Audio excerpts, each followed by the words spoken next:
All right, how's everybody doing? Hotep. Hey, this is Michael Imhotep, founder of the African History Network, host of the African History Network show. I'm a talk show host, researcher, lecturer, and writer. It is Thursday, November 22nd, 2018, Thanksgiving Day for some. And we are live. Hope everybody's doing well. Share this broadcast on your Facebook page. Invite your friends to tune in also. So I'm back on Facebook. I was blocked for 7 days for some nonsense, but I'm back. So I wanted to talk some about the history of Thanksgiving, the real history of Thanksgiving, and deal with some of the information we've been taught about Thanksgiving, and deal with some of that information that we've been taught that is not historically accurate, okay? And so I for the title of this discussion, I entitled it Thanksgiving, a National Day of Mourning for African Americans and Native Americans, okay? And it's also called Misgiving Day, Misgiving Day. And Misgiving Day comes from Dr. Ishaka Musa Barashango. Dr. Ishaka Musa Barashango, who wrote the book, African People and European Holidays and Mental Genocide. African People and European Holidays and Mental Genocide. And he has 2 volumes of the book. This is book 2. Book 1 looks just like this, except it has like a yellowish cover, okay? But this is book 2. So get this from your local African American book dealer. African People and European Holidays and Mental Genocide, by Dr. Ishaka Musa Barashango. And he was the first one I heard that called it Misgiving Day. He deals with this in this book also. Okay, so now I'm not attacking anybody, especially African Americans specifically, who get together with their family on this day. It's just, sorry to get together with your family and you're going to eat things like this, right?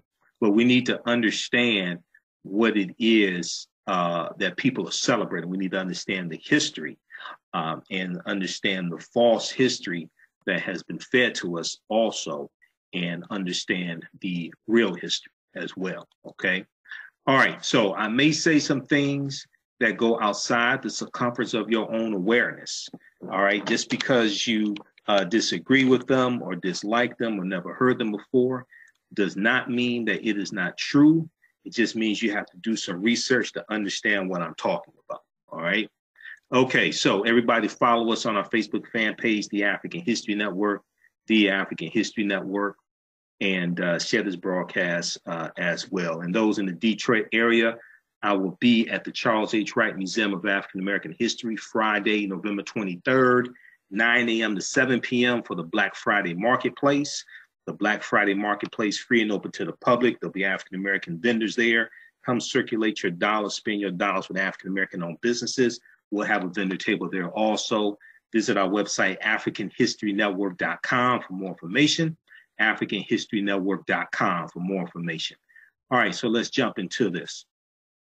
Okay, so if we look at some of the history that we've been taught about Thanksgiving, okay? History.com has a really good article. What we're going to do, I'm going to look at history.com. Then there was a good article from New York Times today. Everything you learned about Thanksgiving is wrong. And then lastly, we're going to look at the history of Thanksgiving from the Native American perspective. And it's from the Wampanoag perspective, the Wampanoag Native American tribe. And that's a Native American tribe that made a treaty with the settlers who were on the Mayflower, okay? And Squanto, even though he was a member of the Pawtuxet tribe, he lived amongst the Wampanoag also. We'll talk about Squanto because Squanto was the Native American who taught the settlers on the Mayflower how to grow crops, how to grow corn, how to fish, things like this. He basically saved their lives, okay? All right, so Thanksgiving Day is, we know, is a national holiday in the United States, and this year it fell on November 22nd. It's celebrated the fourth Thursday in November. Now, in 1621, the Plymouth colonists and the Wampanoag Native Americans or Indians shared an autumn harvest feast that is acknowledged today as one of the first Thanksgiving celebrations in the colonies. Okay, for more than 2 centuries, days of Thanksgiving were celebrated by individual colonies and states. Now, it wasn't until 1863, during the Civil War, it was, and because of President Abraham Lincoln, he proclaimed a National Day of Thanks to be held each November. And what he was trying to do during the Civil War, you had the southern states, some of the southern states seceded from the Union, a total of 11 southern states seceded from the Union. And this was an attempt to try to bring the Union back together and have a day of thanks during the Civil War. Now, it was a woman, the way it became a national holiday was because you had a woman named Sarah Josepha Hale. Sarah Josepha Hale.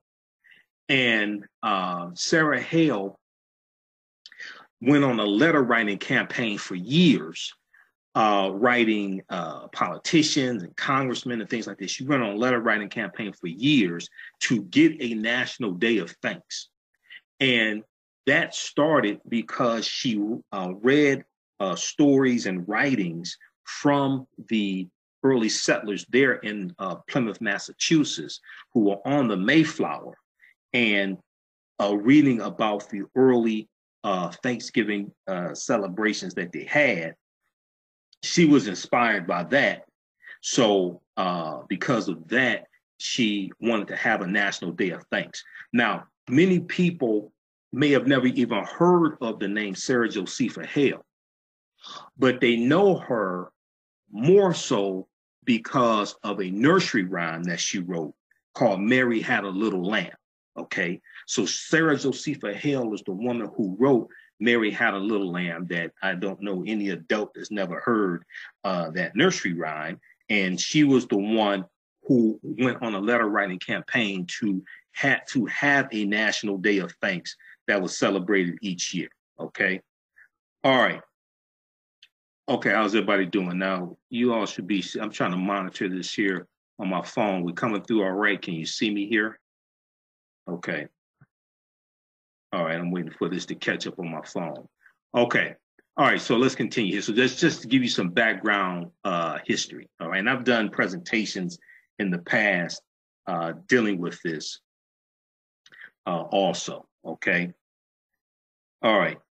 So in September of 1620, a small ship called the Mayflower left Plymouth, England. This is where it leaves from, Plymouth, England, carrying 102 passengers.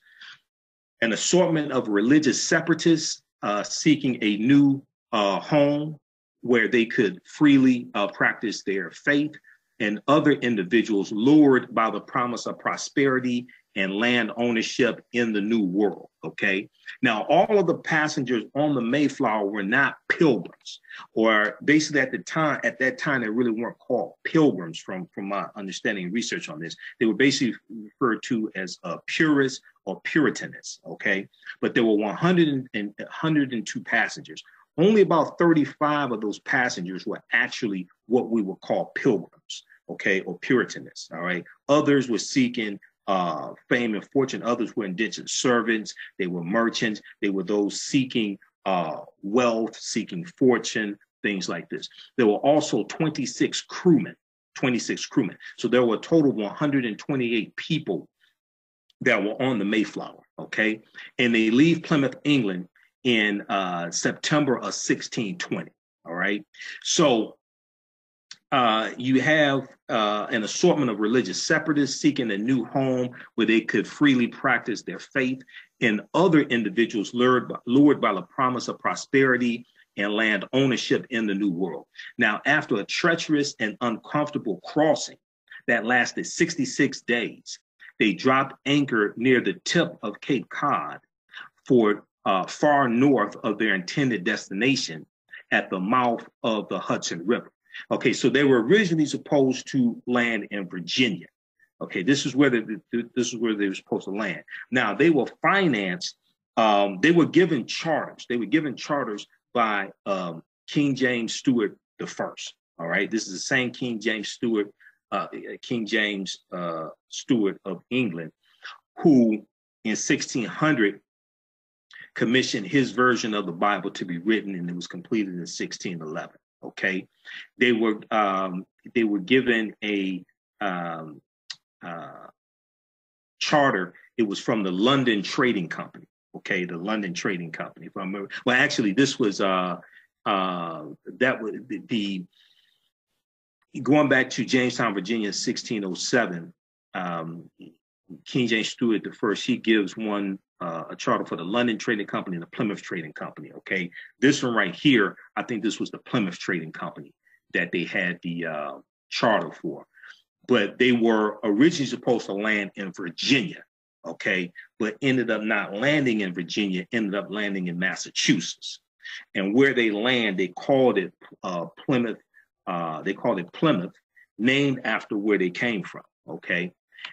Also, there is a good article from history.com as well dealing with the Mayflower Compact, because the Mayflower Compact was the contract or the agreement that the settlers on the Mayflower signed that dealt with how to govern themselves. And that was November of 1620, if I remember correctly, the Mayflower Compact. Okay, so there's a good article from history.com that deals with this, and it's called the November 11, 1620. It's called Mayflower Compact. Okay, so read that at history.com as well. Okay, so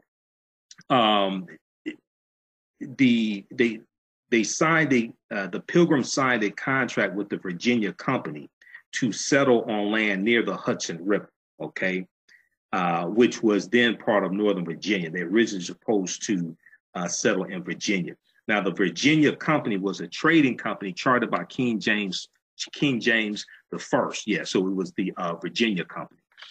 The Virginia Company was a trading company chartered by King James the First, with the goal of colonizing parts of the eastern coast of the New World. Now, London stockholders financed the Pilgrim voyage with the understanding that they'd be repaid in profits from the new settlement.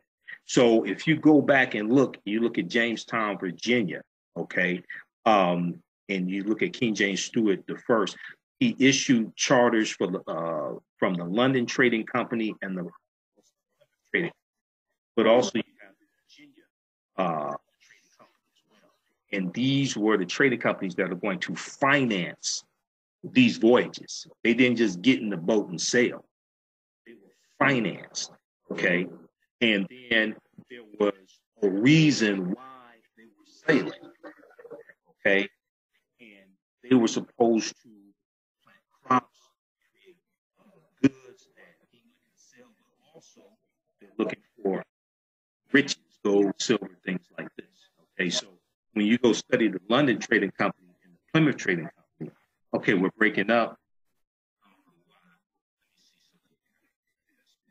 Stand by. Can you all hear me?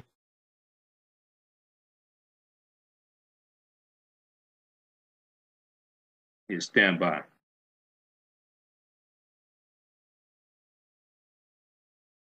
Okay, can you all hear me? It's getting worse. Breaking up. Let me see something here. Let me see if I can restart. Well, it should clear up in a minute. Testing 1, 2, 3. Testing 1, 2, 3. Can you all hear me? Sounds like it's clearing up. Can you all hear me? Okay. Sounds like it's clearing up. All right. Good. Okay, let's continue here. All right, so you have the Mayflower Compact, so study that also, okay? And you have, in this case, the Virginia Company or the Virginia Trading Company, All right. And now when the Mayflower landed in Massachusetts instead of Virginia, because originally they were supposed to land in Virginia, discord began before the colonists even left the ship. The strangers argued that the Virginia Company contract was void. They felt since the Mayflower had landed outside of the Virginia Company territory, they were no longer bound to the company's charter. The defiant strangers refused to recognize any rules since there was no official government over them. Pilgrim leader William Bradford later wrote, quote, several strangers made discontented and mutinous speeches, end quote. So the pilgrims, the settlers, because all of them were not pilgrims on the Mayflower, knew if something wasn't done quickly, it could be every man, woman, and family for themselves. Okay, so you have the Mayflower Compact that's going to be drafted and signed November 11, 1620. 41 adult male colonists, including 2 indentured servants, signed the Mayflower Compact, although it wasn't called that at the time, okay? And it's unclear who wrote the Mayflower Compact, but the well-educated separatist and Pastor William Brewster is usually given credit, okay? So that's just some background information for you. You can read the rest of this article, but a lot of times that's information that's left out, okay?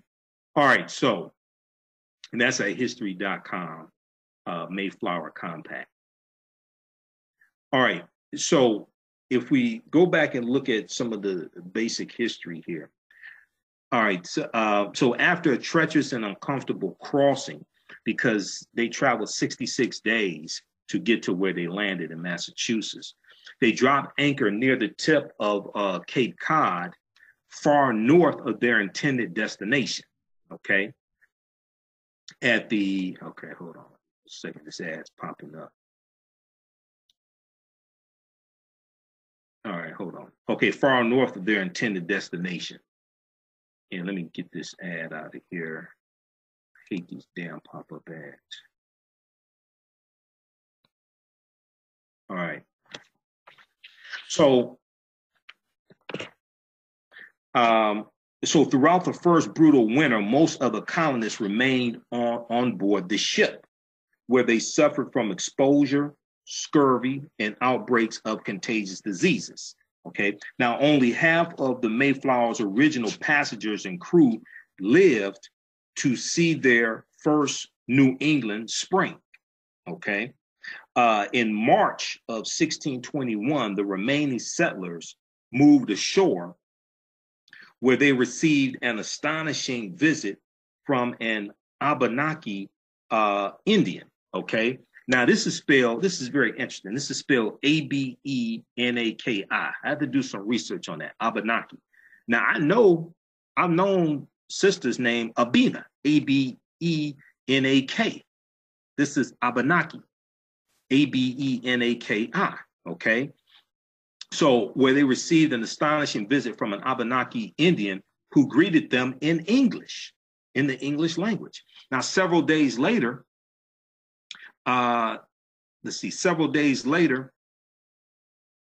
he returned with another Native American named Squanto, who was a member of the Pawtucket tribe, who had been kidnapped by an English sea captain and sold into slavery before escaping to London and returning to his homeland on an exploratory expedition. Okay, now that's a lot of history right there. So this is Squanto, all right?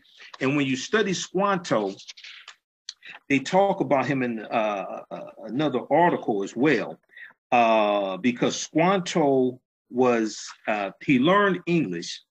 He had been kidnapped by an English sea captain. He was sold into slavery, but he was sold into slavery in Spain.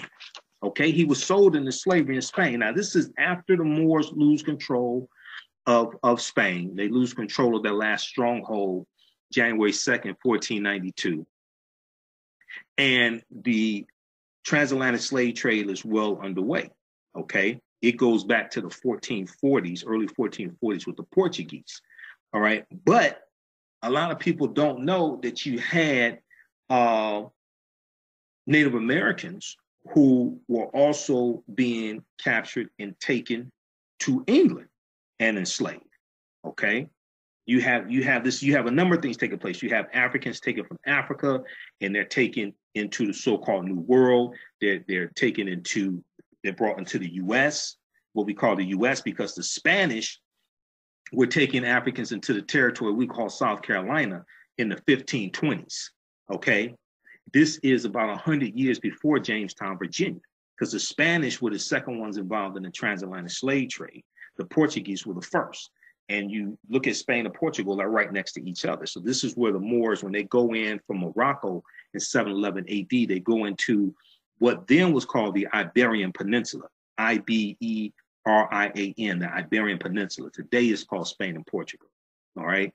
So they're taking Africans into the Spanish territories in this land, taking them in the South, what we call South Carolina, taking them into Florida, things like this, right? Because that was Spanish territory. Mexico was Spanish territory also, okay? And some of the Moors are fleeing Spain. Others are being conquered or being enslaved, and they're taken into Spanish territory. Then you have Africans who are taken out of Africa, taken in this Caribbean.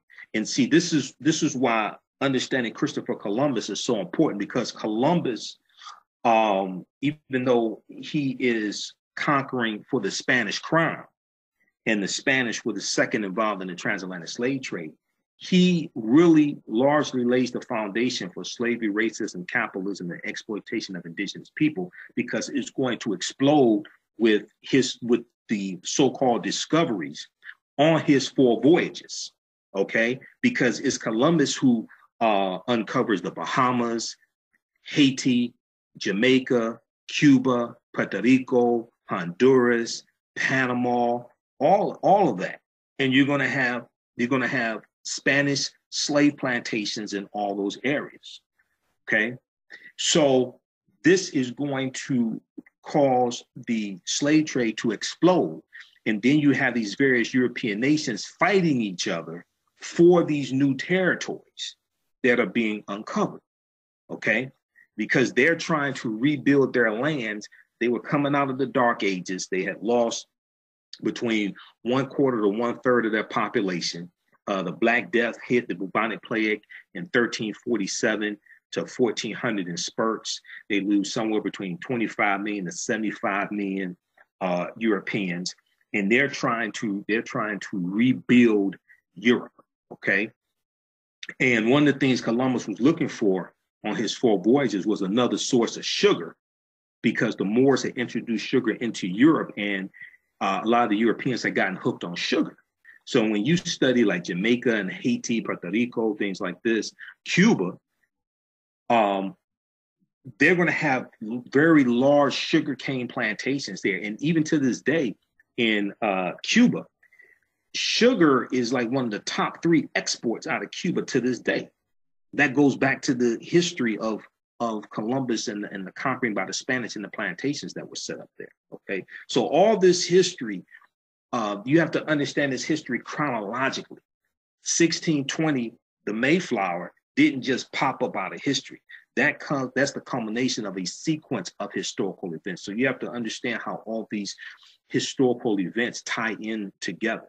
Okay, so how's everybody doing here? Share this broadcast on your Facebook page. I'm Michael Imhotep, founder of the African History Network, host of the African History Network show. Be sure to visit our website, AfricanHistoryNetwork.com, AfricanHistoryNetwork.com, because we have online courses there on demand where I get in depth into this type of information. We have our DVD lectures, and also you can advertise with the African History Network. African American business owners, post the name of your business here in the thread of the broadcast, and email us at customerservice@AfricanHistoryNetwork.com, customerservice@AfricanHistoryNetwork.com.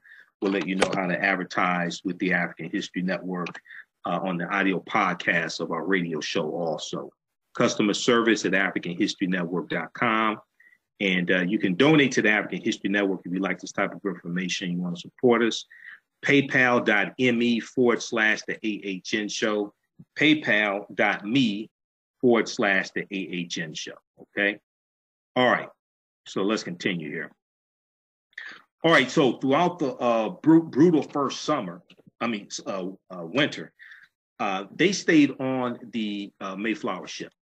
All right. And there had to be a treaty that was signed with the Native Americans there in that territory for them to come off the ship as well. We'll get to that. Okay, so in March of 1621, the remaining settlers, because half of them died on the ship during the winter, moved ashore where they received an astonishing visit from an Abenaki Native American or Indian who greeted them in English. Several days later, he returned with another Native American named Squanto, a member of the Pawtucket or Pawtuxet tribe, who had been kidnapped by an English sea captain and sold into slavery before escaping to London and returning to his homeland on an exploratory expedition. Now, Squanto taught the pilgrims who were weakened by malnutrition and illness, these settlers, he taught them how to cultivate corn, how to extract sap from maple trees, how to catch fish in the rivers, and avoid poisonous plants as well, okay? He also helped the settlers forge an alliance with the Wampanoag.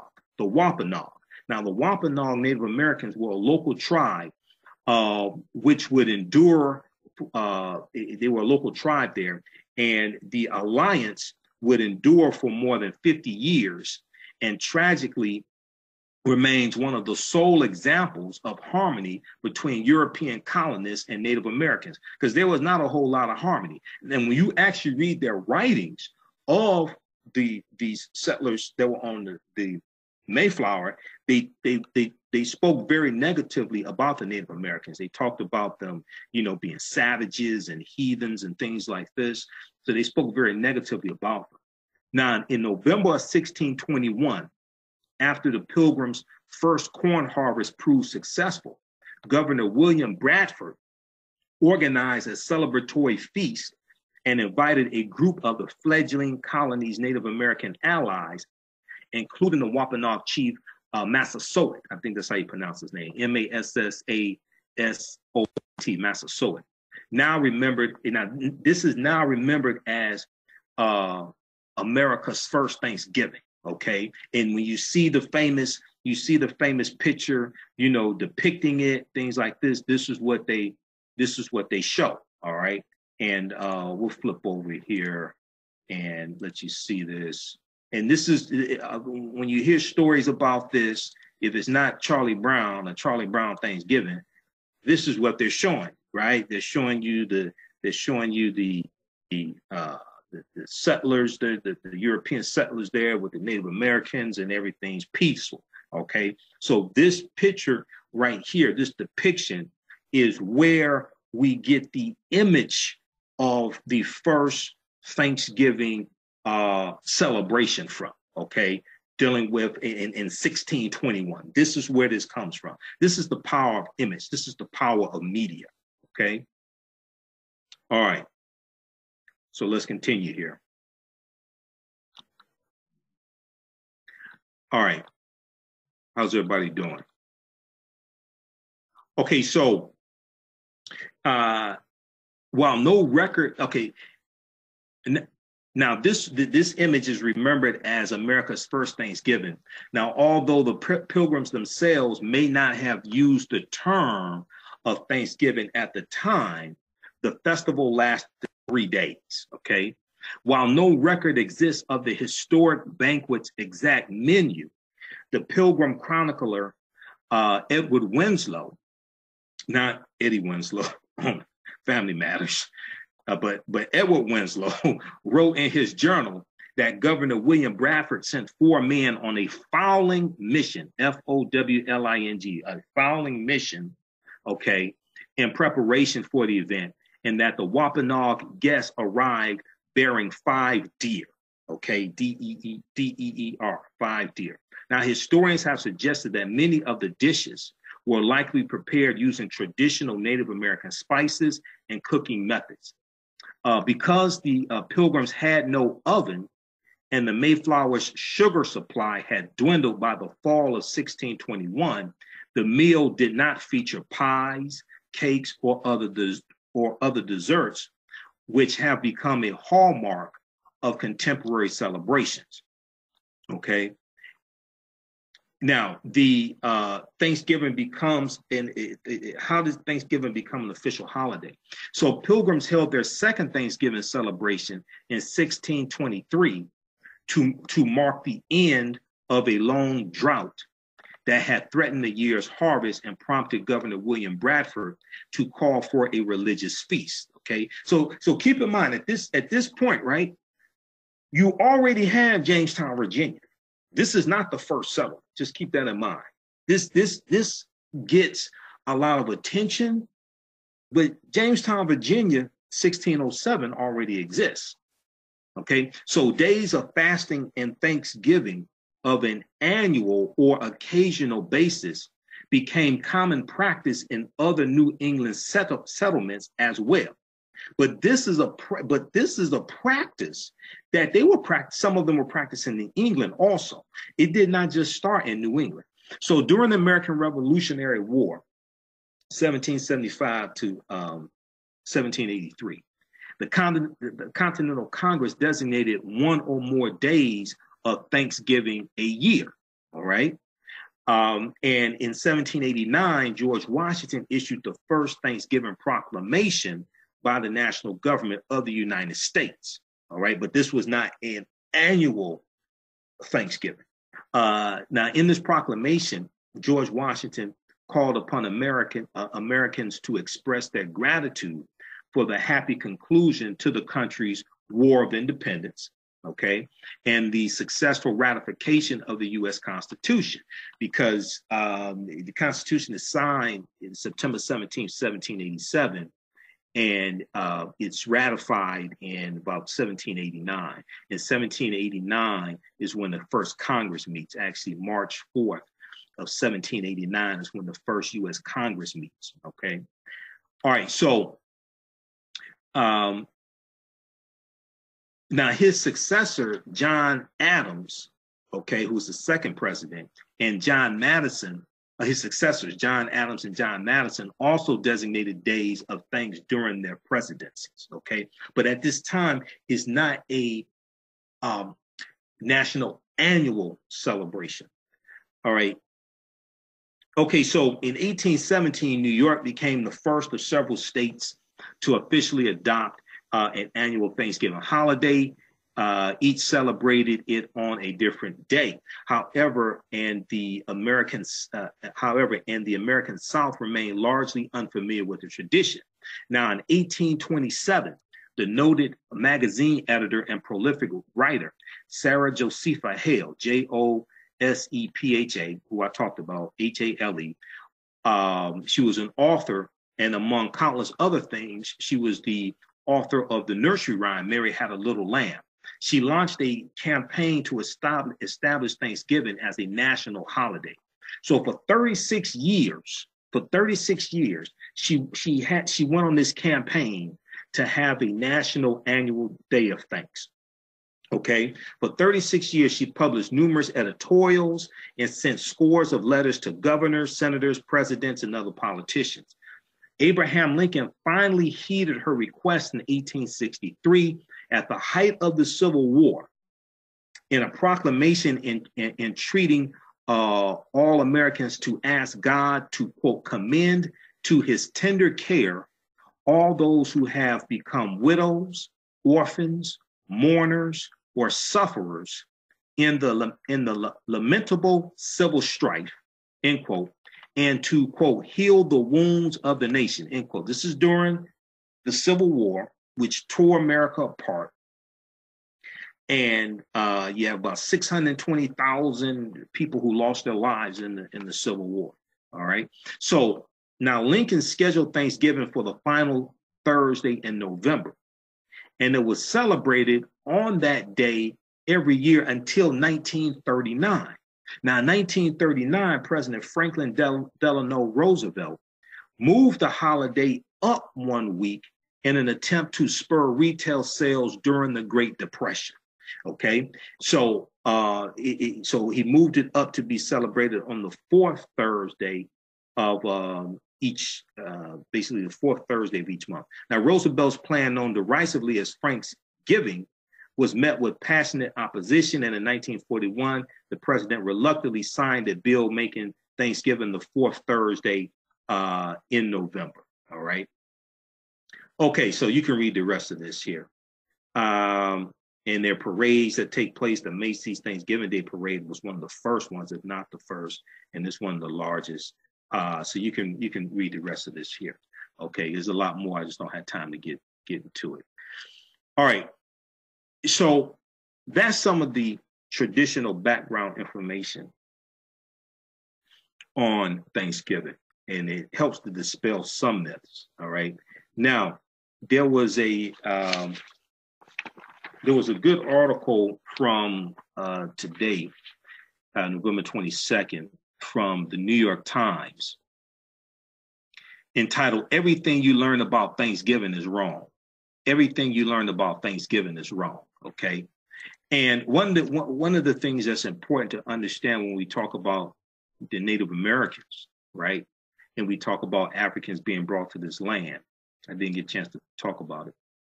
Is that African people were already here before Native Americans came into existence. African people were already in this land that we call the United States of America before Native Americans came into existence. All right. So now this goes outside the circumference of some people's awareness, and this goes outside of what's usually taught in African American history classes, and in Africana studies classes, etc. And, you know, and that's part of the problem. I've taken Africana studies classes. I've been a guest lecturer at the Department of Africology at Eastern Michigan University in Ypsilanti, Michigan. And I deal with some of this information when I teach. So people, you want to get this book or the book coming out after this. This is The First Americans Were Africans, Documented Evidence by Dr. David Imhotep, who's a friend of mine. I've interviewed him a number of times. The First Americans Were Africans, Documented Evidence by Dr. David Imhotep. All right. So his new book is coming out by January 2019, and it's called The First Americans Were Africans Revisited. The First Americans Were Africans Revisited. And this deals with the African presence in this country going back at least 51,700 years ago, as well as in South America going back at least 56,000 years ago. Okay, and he deals with the Khoisan, who come from Southern Africa. They have the oldest DNA on the planet. They're the ancestors to the Ainu and the Twa. They go all around the world. They come to this land. These are the early pyramid mound builders, or the mound builders. There were pyramid mounds built up and down the Mississippi River. There were mounds, these pyramid mounds, all throughout this contiguous United States. And about 3000 BC, you have Asians who come to this land, and the Africans and Asians intermix, and their offspring are who we call Native Americans. These were a darker skinned people. These were not the light skinned, almost white looking Native Americans, some of them that you see today. These were darker skinned people. The other thing that's going to happen is that when European settlers come, some of the African groups that were already here, some of them get classified as Native Americans as well. That's another problem. Okay. So if you don't understand this history, then you don't understand what happened to some of those populations. Some die, some are killed in battles, things like this. But some of them get renamed just as Native Americans. So in this book, he talks about Jamestown, Virginia in 1607. And he talks about Captain John Smith. And when you study Captain John Smith talks about being captured by a group of Black Indians. Page 65 in this book. John Smith and Black Indians. 1607, the Englishman Captain John Smith built the first permanent Caucasian or European settlement in North America in Jamestown, Virginia. While building the settlement, Captain John Smith made contact with the Powhatan tribe, Powhatan. The Powhatans were a part of the Algonquin speakers, who were the largest group of Indians in Virginia as late as the time Captain John Smith arrived. Well, the Algonquins are another group of Africans who are called Native Americans. There were more than 10,000 Algonquin in Virginia alone before the colonists arrived. Now, quote, Europeans called the Delaware Indians Redskins because of their reddish natural complexion and the vermilion makeup they were fond of and decorated their bodies, end quote. Therefore, they were unfortunately called Redskins and sometimes called Red Devils by the European settlers, also referring to their skin tone. Now, in 1607, Captain John Smith described the chief of the Powhatans, writing, quote, Powhatan more like a devil than a man, with some 200 more as black as himself. Some 200 more as black as himself, end quote. When Captain John Smith described the chief indirectly saying his braids were as black as he was, it is logical to assume that he too was black. When Captain John Smith described the Powhatans as devils and black, he was referring to skin tone. Now, Dr. Clyde Winters, who writes the introduction to this book, if I remember correctly, agrees, saying, quote, early Americans would certainly be able to tell the difference between paint and complexion, end quote. In any case, whether the Powhatans were black at that late date or not does not change the fact that the first Americans were Africans. These first Americans remained black complexion until 3000 BC, when the first Asians entered and began to mix blood with the Proto-American Africans. Okay, so you got to, so when you get this book, then you get deep into the missing pages of history, and you deal with history going back thousands of years ago, and you deal with the African presence here going back thousands of years ago. Okay. Now we also have. I'll get back to this in just a minute. How's everybody doing? Letitia, she said, "How do you distinguish Africans from indigenous natives? Indigenous native what?" Okay. Dr. David Imhotep, yeah, he wrote this book, The First Americans Were Africans. Now we have a 8 DVD bundle pack at our website, AfricanHistoryNetwork.com, called The Africans Who Were Here Before Columbus. The Africans Who Were Here Before Columbus. And we just introduced it in October, because October, you have Columbus Day in October. So it includes a double lecture that Dr. David Imhotep and I did together. And he's dealing with the first Americans were Africans. It deals with the lecture from Dr. Ivan Van Sertima, dealing with They Came Before Columbus, because he wrote the book, that groundbreaking book in 1976, They Came Before Columbus. It has a double lecture from me dealing with the history of Christopher Columbus, as well as the origins of Halloween. A lecture from Dr. John Henry Clark, dealing with Christopher Columbus and the African Holocaust, and some others. Okay, so that's at AfricanHistoryNetwork.com. AfricanHistoryNetwork.com. That's an 8 DVD bundle pack. It's called The Africans Who Were Here Before Columbus. All right, that's on sale, I think $80. Name of the book is The First Americans Were Africans, Documented Evidence. The First Americans Were Africans, Documented Evidence, by Dr. David Imhotep. That book is out of print. His new book. Now, you may be able to find it at an African-American book deal or something like that, because at Amazon is about $300 or $400. All right. His new book comes out by January 2019. And his new book is The First Americans Were Africans Revisited. The First Americans, so it has about 200 additional pages. Okay. So if you can find this book, you know, for like $30, something like that, go ahead and get it because it's out of print. And I don't even take this copy out of the office because everybody tells me, you know, they can't find it, or when they go on Amazon, it's $300 or $400. All right. Okay, so let's continue here. All right. So New York Times had a good article. New York Times had an article from November 21st. Well, actually, they republished it today. It originally came out November 21st, 2017. Everything you learned about Thanksgiving is wrong. Everything you learned about Thanksgiving is wrong, okay?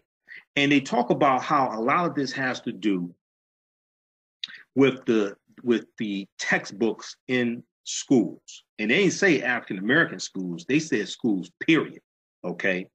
And it's written by Maya Salam. And she says, blame school textbooks with details often so abridged, softened, or out of context that they are ultimately made false. Children's books that simplify the story, okay? Children's books that simplify the story and to its most pleasant version, or animated television specials like The Mouse on the Mayflower, the cartoon, The Mouse on the Mayflower, which first aired in 1968, that not only misinformed a generation, but also enforced a slew of cringe-worthy stereotypes. So high school textbooks are particularly bad about stating absolutes because these materials teach history by giving students facts to memorize, even when the details may be unclear, says James W. Lowen, Dr. James W. Lowen, a sociologist and author of the book, Lies My Teacher Told Me, Everything Your American History Textbook Got Wrong. Lies My Teacher Told Me, Everything Your American History Textbook Got Wrong, okay? And this is his book. This is the latest edition, because this is the, this is when this come out. This is the 2007 edition. It originally came out in 1995. This is the updated 2007 edition of Dr. James Lowen, all right? And he was on, I've seen him a couple times on News One Now with Roland Martin. Roland interviewed him on TV One. And some really good interviews. One interview was dealing with the history of the Confederate monuments and what should happen to the Confederate monuments, things like that. He said that all the Confederate monuments should be taken down, put in museums. They should be preserved, put in museums, and looked at as historic relics. And then in their place should be a historical marker to explain what was there, the history of the monument, things like this, and why it was taken down, okay? Because when you go and look in like Germany, they don't have statues to Adolf Hitler, and they don't have statues honoring Nazis in Germany. They don't have buildings named after Nazis or anything like that, okay? And when you deal with the Confederate monuments, even though that is part of our history, those monuments, those things belong in museums, but those are honoring traitors to the Union who took up arms against the Union. And usually nations don't honor their traitors. They don't honor people like that. All right, so he said, Dr. James Lowen said, that mindset pervades everything they talk about, and certainly Thanksgiving. That mindset pervades everything they talk about, and certainly Thanksgiving, okay? And let me see if I can pull up this article here also. All right, so the timeline is relative, and this is what I'm talking about. It's important to understand the sequence of historical events. And as Professor Kaba Kamene, one of my teachers, talks about, formerly known as Booker T. Coleman, you see him in the Hidden Colors documentaries and Black Friday documentaries we're in together, and Elementary Genocide 3 from director Raheem Shabazz, when the Black Friday documentaries from director Rick Mathers, about how to understand the existence of something, you must first understand the pre-existence of existence. To understand the existence of something, you must first understand the pre-existence of existence, okay? And I'm trying to bring up this article here. I have about 100 tabs open in Firefox, so just bear with me. I'm going to bring up this article. Okay, so this is a good one from New York Times from today. Mama Asata said, and this would be why all the pushback for reparations, so-called African Americans, some of us were prisoners of war and not brought as slaves. Well, the pushback from reparations is because a lot of the people who are fighting for reparations don't really understand the history, and they're not making a legal argument. They're making an emotional argument. They're not making a legal argument for reparations. The Black Freedmen Indian Treaties of 1866 is a legal argument because many of our ancestors were in those treaties getting some type of compensation from the federal government. And these were treaties that the U.S. government had with the Choctaw, Chickasaw, Creek, Cherokee, and Seminole Indians, who all owned African slaves. And Civil War ends, they were forced to turn their slaves, to free their slaves. And these treaties gave the Native American tribes, what are called the 5 civilized tribes of Native Americans, it gave them land, it gave them financing from the government, gave them benefits, things like this. And the enslaved Africans who were enslaved by these Native Americans, they were set free, they were given land, they were given compensation, they were made full members of the tribes and their descendants also. But also the freedmen in those territories that they were in got benefits as well. Now, we got pushed out of that treaty basically in 1941, when the U.S. government conspired with the 5 civilized tribes of Native Americans to redefine what a Native American is. And they stated that you had to have 1/4 or 1 quantum Native American blood, but the previous treaties did not state that. Okay. Recently, in 2011, the Black freedmen of the Cherokee Nation sued because they were kicked out of the Cherokee Nation and stripped of their voting rights and things like this. And they sued to get full membership back to the Cherokee Nation, and they won their lawsuit. Okay. And that's something I need to investigate because, see, I have Cherokee and Blackfoot in my family on my mother's side. All right. So that's a legal argument. The Black Freedmen Indian Treaties of 1866, because those treaties are still on the books and they're still being enforced by the Choctaw, Chickasaw, Creek, Cherokee, and Seminole Indians. They're still getting benefits from the government, and they get free casino licenses, free radio station licenses, TV station licenses. They get free taxes, things like this. Okay. But just saying that, well, we were enslaved for 246 years and you owe us $14 trillion, that's not going to work, and it hasn't worked. Reason why it hasn't worked is because it's not a legal argument. It was free. It was legal to enslave you, and you weren't supposed to get paid. So you can't come back 153 years later and say we want to get paid when it was legal to enslave you, and you weren't supposed to pay. It's wrong, but it was legal. So we keep trying to we try to go to a legal court to make a moral argument. That doesn't work. It doesn't work.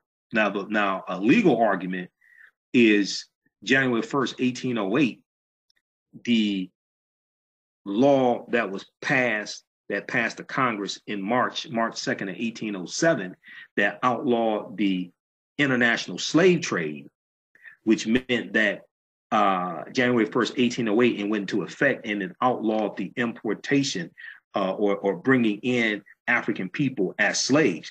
That was outlawed. That international slave trade was outlawed by the U.S. Congress, but they continued to do it.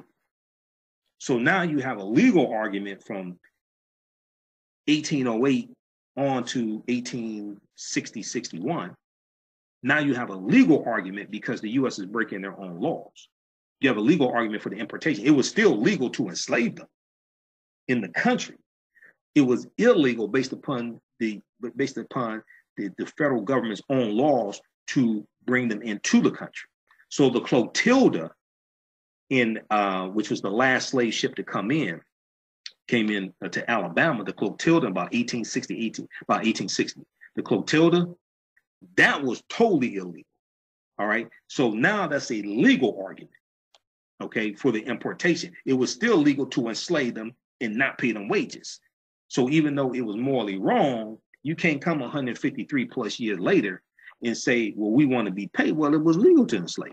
It was legal not to pay you.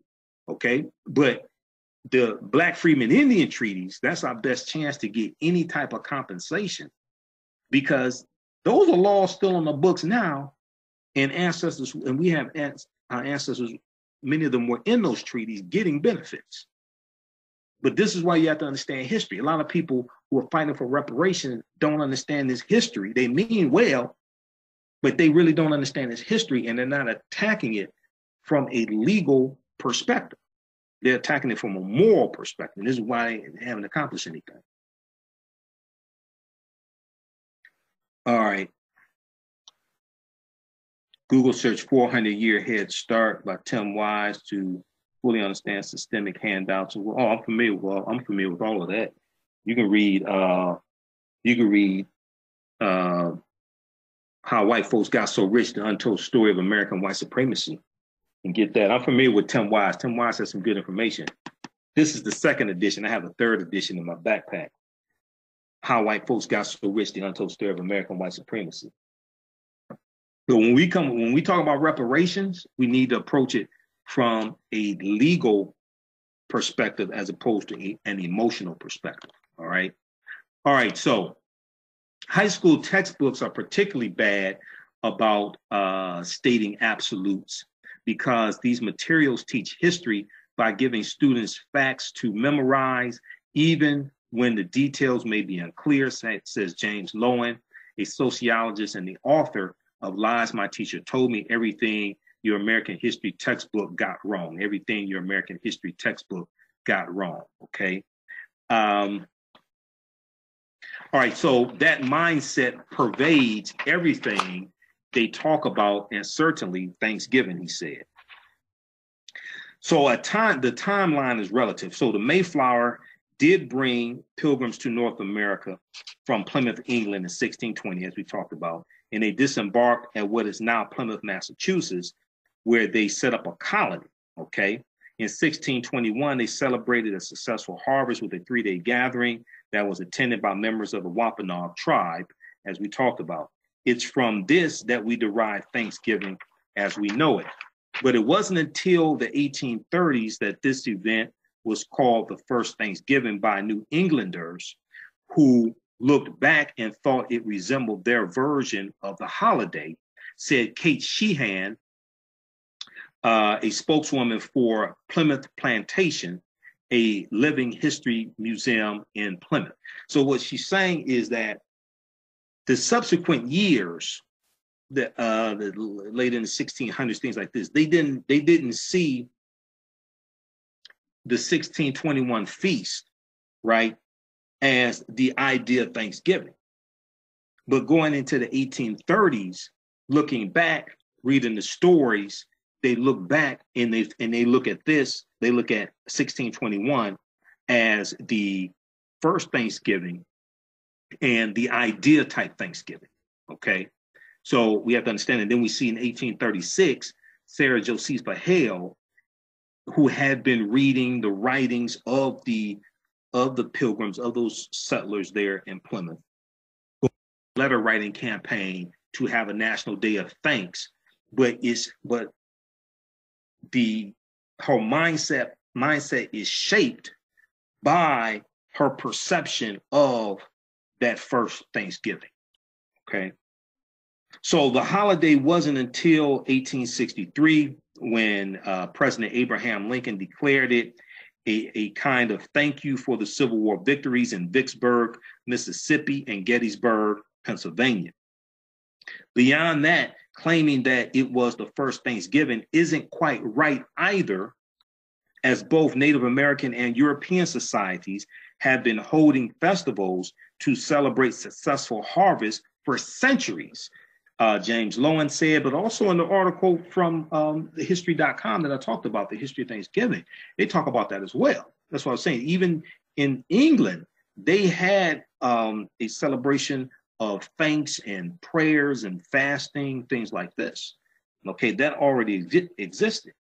Now, a prevalent opposing viewpoint is that the first Thanksgiving stemmed from the massacre of the Pequot people in 1637. I think it's pronounced Pequot, P-E-Q-U-O-T, the Pequot people in 1637, Native American tribe, which was a culmination of the Pequot War.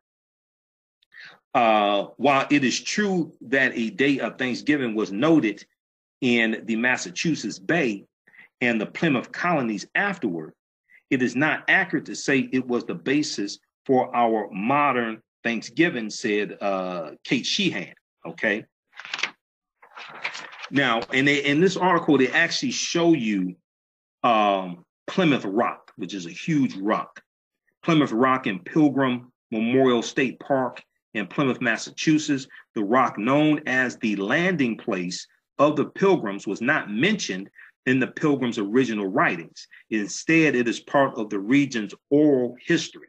Okay, so, and Plymouth, James Lowen noted, was already a village with clear fields and spring when the Pilgrims found it.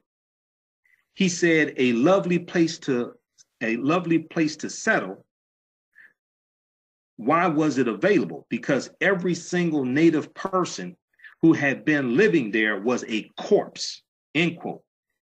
Because plagues had wiped them out. Diseases had wiped them out, okay? So it was already a nice place to live. However, diseases had already wiped them out. And when when more settlers come, they bring more diseases with them also, unfortunately. All right. So this history is why Thanksgiving is a national day of mourning for African Americans and Native Americans. Okay. Because of what came with the European settlers. Now, I'm not trying to attack anybody. I'm not trying to attack anybody who of different races or ethnicities. I'm just dealing with the history, okay? And once again, like I said before, you know, I understand families getting together for Thanksgiving. People are off work.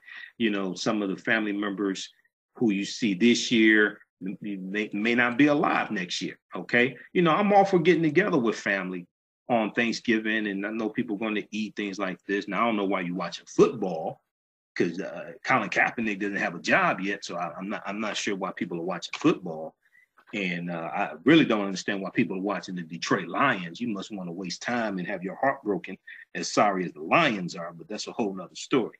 Okay, now it was not just about religious freedom. It was not just about religious freedom. We just posted the link here for the online courses that I teach. We have them in the bundle pack, a 10-course bundle pack. It's on sale $60, regularly $130. They're all on demand. It includes Ancient Kemet, the Moors, and the Ma'afa, Understanding the Transatlantic Slave Trade, what they didn't teach in school, which is a 14-hour, 7-session online course that I teach. We have PowerPoint presentations, video clips, things like this, book references, articles, etc. And it's all on demand, watch all around the world, okay? And it also includes Great African Women, the History of the Mothers of Civilization. It includes a class I did dealing with the film Black Panther and some other things also. That's at AfricanHistoryNetwork.com, AfricanHistoryNetwork.com. And we posted the link here also. Okay, so I know people have some time off for the next few days. That will keep you busy and keep you learning. All right, so it wasn't just about religious freedom. Now, it's been taught that the Pilgrims came because they were seeking religious freedom, but that's not entirely true, James Lowen said. The Pilgrims had religious freedom in Holland, okay, when they first arrived in the early 17th century. Like those who settled in Jamestown, Virginia in 1607, the Pilgrims came to North America to make money, okay, James Loewen said. He said, quote, they were also coming here in order to establish a religious theocracy, which they did. That's not exactly the same as coming here for religious freedom. It's kind of coming here against religious freedom, okay, because they wanted to set up a religious theocracy. All right, now also, Pilgrims never called themselves Pilgrims. They were separatists, okay, as James Loewen said. The term Pilgrims didn't surface until around 1880. Now, the term, when you study the etymology of the term pilgrim, and you can go to Merriam-Webster.com, you can go to their online dictionary and search for pilgrim. The word pilgrim goes back to the 13th century. However, what I think he's saying is that at this time, they did not refer to themselves as pilgrims. That's going to come, that term referring to those settlers is going to come later. But the word pilgrim existed in the English language, because I went and looked at the history of it. It goes back to the 13th century, it goes back to Middle English. So the word existed, but it wasn't in reference to them back at this time, it appears. Now, there's no evidence that the Native American people were invited to the feast, okay? And even in the article I'm going to get to next from Indian Country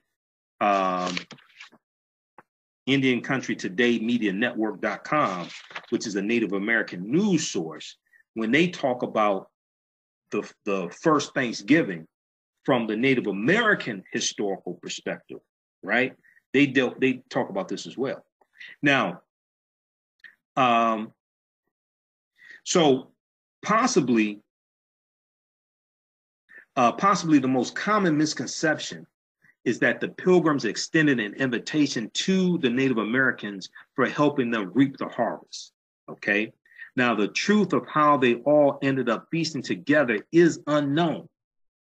Quote, the English written record does not mention an invitation, and Wampanoag oral tradition does not seem to reach back to this event, end quote, said Kate Sheehan.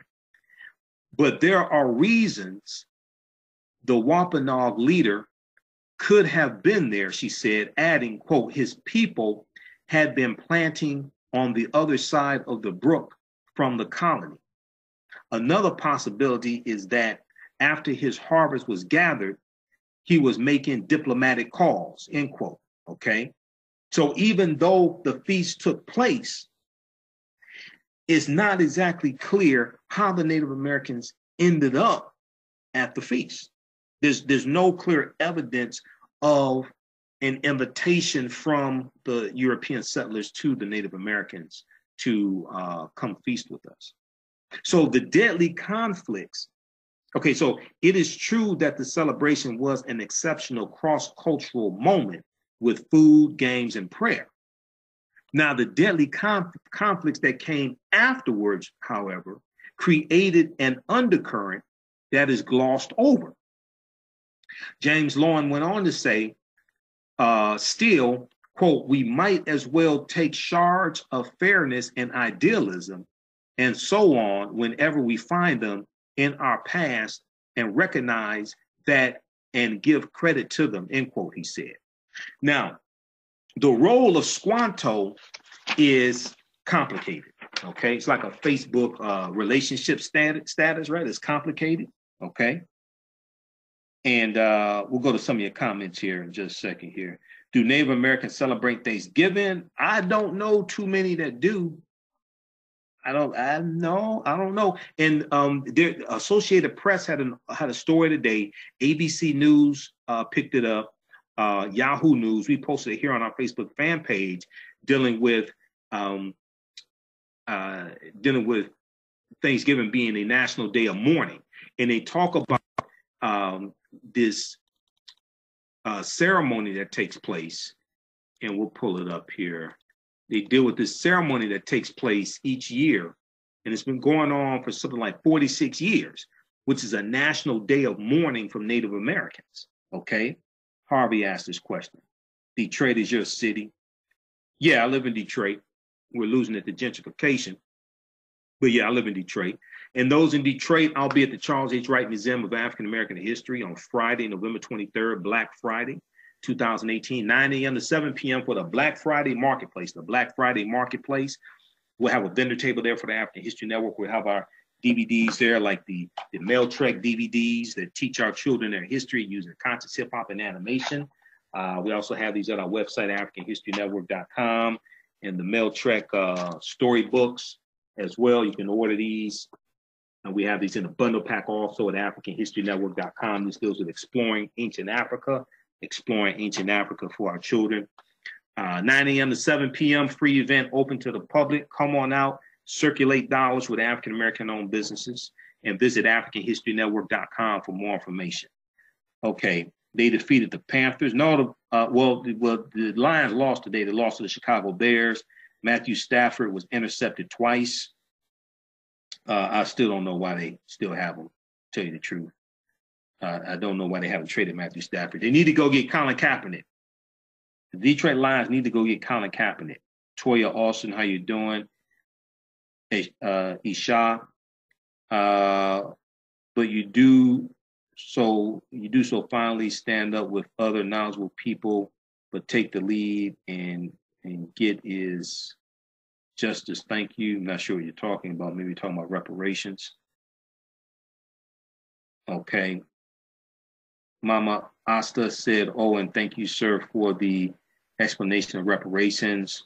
I just have so many questions and have a hard time putting the historical events together. Okay. I understand that. I've been studying 26 years, so I know how it is. Okay, so Yahoo News had this article today. We posted it on our fan page. Is written by the Associated Press, picked up by different news outlets. Native Americans mark Thanksgiving with Day of Mourning. Native Americans mark Thanksgiving with Day of Mourning. Thanksgiving is nothing to celebrate for Native Americans who are gathering in the town where the Pilgrims settled for a solemn National Day of Mourning observance. A National Day of Mourning observance. Thursday's noon gathering in downtown Plymouth, Massachusetts, will recall the disease, racism, and oppression that the European settlers brought. It's the 49 years, okay? It's the 49th year that the United American Indians of New England have organized the event on Thanksgiving Day. Moonanum Jones, M-O-O-N-A-N-U-M, Moonanum Jones, a co-leader of the group, says, quote, Native people have no reason to celebrate the arrival of the Pilgrims, end quote. Native people have no reason to celebrate the arrival of the Pilgrims. Participants will beat drums, offer prayers, and make public speeches. They'll also express their solidarity with refugees from Latin America who are being denied entry to the U.S. and condemn pipeline projects and fracking that they say needlessly and recklessly degrade the environment. Okay, so check that out. We have it posted on our fan page, the African History Networks. Also, different news outlets picked this up. It's from the Associated Press. Dealing with this, they have a little video in here also you can check out as well. This is from Yahoo News, yahoo.com, yahoonews.com. But one of the most important things for African Americans to understand is that the original Americans were African people. This was our land stolen from us. Because, see, yes, the transatlantic slave trade happened, but that comes tens of thousands of years later. If we understand that this was our land stolen from us, and you had 2.3 billion acres of land stolen from African people and Native Americans, then it would totally shift our paradigm. Because one of the problems with the low self-esteem and us being taught to see reality through the eyes of Europeans is because we've been stripped of our history and culture, which gives us our values, our interests, and our principles. It gives us our values, our interests, and our principles. And it influences how it gives us the cultural paradigm that we see the world through. Well, when you think that you first into this land conquered by Europeans, shackled in chains, okay, and you were treated as subhuman, when you think that that's how you first came to this land, then you think of yourself as being guests in this land subconsciously. And if you think that so what we don't understand is that this was our land stolen from us. Not only were we here before Europeans, we were here before Native Americans. This is not an attack on Native Americans, but I'm dealing with the history. So this would have a significant paradigm shift for African Americans, who many of us suffer from an inferiority complex. Our understanding and misunderstanding of the transatlantic slave trade. And many of us tacitly, subconsciously seeing Europeans as being superior because we were conquered and shackled and chained by them. But we don't understand. No, we don't understand what was here before Europeans got here and that we were here. This is why this book is so important. The first Americans were Africans, documented evidence. And if you go to our website, AfricanHistoryNetwork.com, you can listen to the interviews I've done with Dr. David Imhotep. Just click on listen to podcasts, AfricanHistoryNetwork.com. We have almost 900 audio podcasts. Listen to the podcast I've done with one of my teachers, Professor Kaba Kamene, formerly known as Booker T. Coleman. He's in the Hidden Colors documentaries. And also, when you order the bundle pack, the Africans who were here before Columbus, that 8 DVD bundle pack, you get the double lecture I did with Professor Kaba Kamene dealing with the Africans in the Mississippi Valley and the ancient Africans in ancient America, things like this. Because I do a presentation and he deals with that topic: Africans in ancient America and the Mississippi Valley and Mexico. That deals with all of that history. Okay, that's in that bundle pack. You can order it separately, but it's in that 8 DVD bundle pack, the Africans that were here before Columbus. And that, I'm telling you right now, that's a 7-hour lecture he and I did. It's on 4 DVDs. We did that at Nandy's Knowledge Cafe in Highland Park, Michigan. It ended up being 7 hours because we got, and most of it is him, but we got into some deep stuff. Okay, I'm dealing with the lost city of Egypt called Thomas Heraclion, and I'm showing you footage of the archaeological crew underwater, showing you the archaeological discoveries that they found. Thomas Heraclion was a city in Kemet in Egypt that was swallowed into the sea about 1,200 years ago. I think it said about 1,200 years ago, or 1,200 BC. About 1,200 BC, I think they said. It was swallowed into the sea, okay? And there was an archaeological team led by Frank Gaudillo who revealed the discoveries in 2013, okay? And there was a documentary made about the discoveries also. But I dealt with that in that lecture, okay? All right, now Harvey Scott said 3/5, yeah. Okay, now Article 1, Section 2, Clause 3 of the U.S. Constitution, known as the 3/5 Compromise, did not say that Black people are slaves with 3/5 of a human being. That's a misinterpretation. So you want to go to loc.gov, which is the Library of Congress website, or archives.gov, the U.S. Constitution.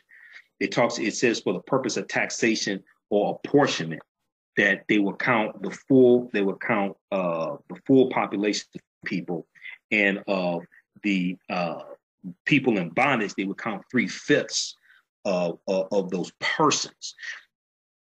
That's not saying they were 3/5 of a human being. What that's dealing with is talking about apportionment.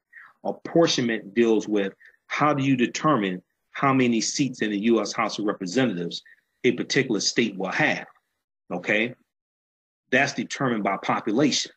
Well, how do you determine the population of enslaved Africans? Because the South wanted the full population counted. The North is saying, well, hey, if you count the full population of enslaved Africans, then this will give the South dominance in the U.S. House of Representatives. You'll just be able to push through whatever laws you want in the U.S. House of Representatives. Okay, so they're going back and forth, trying to figure out how to count the enslaved population. Do we count half of the population in the state? Do we count 3/4 of the population in the state? So finally, they came to a compromise, which was not much of a compromise, but they decided to count 3/5 of the slave population in the state. So hypothetically, if, say, the state of Virginia had 100,000 enslaved Africans, they would count 60,000 toward the population count of the state of Virginia, and that determines how many seats in the House of Representatives they will have. Okay, that's what that was about. It's a total misunderstanding. And I love Malcolm. You see the picture of Malcolm behind me, but the University of California, Berkeley, 1963, when Malcolm was being interviewed, and he said that the U.S. Constitution said we were 3/5 of a human being. That's a total misunderstanding. That's not historically accurate. That's a total misunderstanding of the U.S. Constitution. The Root.com has a good article by Dr. Paul Finkelman, I think it is.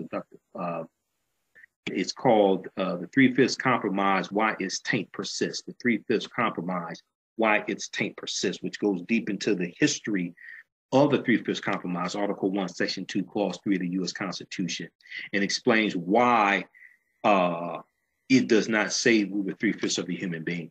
But even if it did, hypothetically, even if it did, that was corrected by Section 2 of the 14th Amendment of 1868.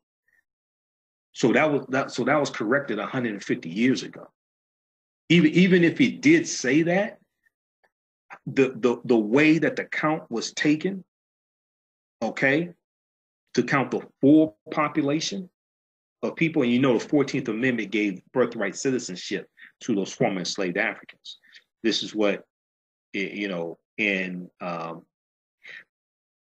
Trump was talking about doing an executive order to change birthright citizenship because they want to take away birthright citizenship from people coming to this country, saying that if someone is an undocumented immigrant, but their children are born here, they want to change the birthright citizenship so the children are not U.S. citizens, okay? Because 26 states out of 50, white people have a negative birth rate in this country. This is what this is all about. Some white people are scared to death of becoming a numerical minority in this. And Trump is thinking like them and ginning up their fears. And they're trying to put measures in place to protect their majority status. This all deals with preserving genetic white survival. This is what this is about. Now, all white people don't subscribe to that mentality, but many do, okay? Many do. All right, so let's continue here. Okay, so that's the Africans that were here before Columbus, the 8 DVD bundle pack at our website, AfricanHistoryNetwork.com. All right, so the role of Squanto is complicated. So his name was Tisquantum, Tisquantum, Tisquantum, I guess is how you pronounce it. But he's better known as Squanto. He did play a large role in helping what we call the Pilgrims, okay? And as American children are taught, okay? His people, the Pawtuxet, a band of the Wampanoag tribe, had lived on the site where the Pilgrims settled. Now, when they arrived, he became a translator for them in diplomacy, and then in diplomacy and trade with other native people, and showed them the most effective method for planting corn and the most effective method for planting corn and the best locations to fish, okay? Now, that's usually where the lesson ends, but that's just a fraction of his story, okay? Now, as I said before, he was captured by the English. He was captured in 1614 by the English and later sold into slavery in Spain, okay? He spent several years in England where he learned English, and he returned to New England in 1619, only to find his entire Pawtuxet tribe dead from smallpox. Dead from smallpox. Now, isn't it interesting that you had right-wing pundits on Fox News trying to gin up fears and scare people about the Central American caravan? Now, number one, they don't want to tell you that the conditions that a lot of these people are fleeing from in Honduras and Guatemala and things like this, they're because of U.S. policies in those countries for the last 50 years that have created the conditions that they're fleeing from, that have helped to create the violence that they're fleeing from. Okay, see, Trump doesn't want to talk about that at all. And there was a good article from I think it was from Vice.com that talked about this. The violence Central American migrants are fleeing was stoked by the U.S. The violence Central American migrants are fleeing was stoked by the U.S. We're still dealing with the aftermath of atrocities committed by U.S. allies in Central America during the Cold War. Okay, see, this is something Trump doesn't want to talk about. And Yahoo News had an article as well dealing with how it said it was talking about how these people, most of them are seeking political asylum. International political asylum is not illegal. That's based upon international law that the U.S. was involved in creating. Okay, international political asylum, those are not undocumented immigrants. That is a legal status based upon international law that the U.S. was involved in creating. Trump is trying to change all that, but Trump doesn't want to say these people are fleeing from conditions that the U.S. was largely involved in creating in these various countries based upon their policy in Central America for the past 50 years, sometimes going back further beyond that. But Trump doesn't want to talk about any of this stuff. Okay, so Squanto returned to New England in 1619, only to find his Pawtuxet tribe dead from smallpox. Okay, and you had commentators on Fox News, pundits on Fox News, not all of them, but some of these crazy ones, saying that these people from Central America are bringing smallpox with them. They have absolutely no evidence of that. So Squanto met the Pilgrims in March of 1621. Okay. Now, there's no evidence that turkey was served at this Thanksgiving there in 1621. There was no mention of turkey being at the 1621 bounty, and there was no pie, as we said, most likely because they were low. Their sugar reserves had been depleted. Settlers lacked butter and wheat for flour for a crust, and they had no oven for baking. What is known is that the Pilgrims harvested crops and that the Wampanoag brought 5 deer. Okay, they were called Vincent. Vincent, I think that's what they were called. Quote: there are primary source writings about wild turkey being abundant in the area that fall, yet they do not specifically mention if they were at the first Thanksgiving, said Tom Begley, executive assistant at Plymouth Plantation. Now, experts agree, though, that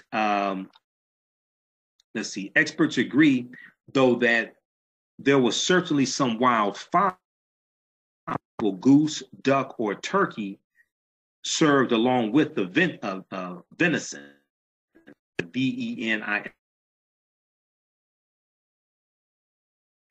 He said, as those are the only food items explicitly mentioned. However, there is no direct evidence proving that turkey was in fact served, end quote. Okay, so Now, the menu may have also included cornmeal, pumpkin, succotash, and cranberries. There was no sweet potatoes in North America at that time. Contrary to popular depictions, there were about 90 native people in attendance, almost double the number of pilgrims by some accounts. Okay, so check out the article from New York Times. It came out. Originally came out November 21st, 2017, and we published it today. Everything you learned about Thanksgiving is wrong. Everything you learned about Thanksgiving is wrong. Okay, and then we have the article from Indian Country Today Media Network.com. Indian Country Today Media Network.com. Now, this is a very, very important article. The reason why is because this tells the story of that quote unquote first Thanksgiving from the Wampanoag Native American perspective. Okay. And it's called What Really Happened at the First Thanksgiving, the Wampanoag Side of the Tale. What really happened at the first Thanksgiving, the Wampanoag side of the tale. And once again, you know, they show that famous painting, okay? And the painting is done by John Leon Jerome Ferris. John Leon Jerome Ferris, okay? And this is a popular image of the first Thanksgiving. This was a painting done by this artist. Okay, and this is a larger view of it. Let's see if we can show this to you. This is a larger view of it. Okay, this is running slowly here, but we'll continue. Okay, so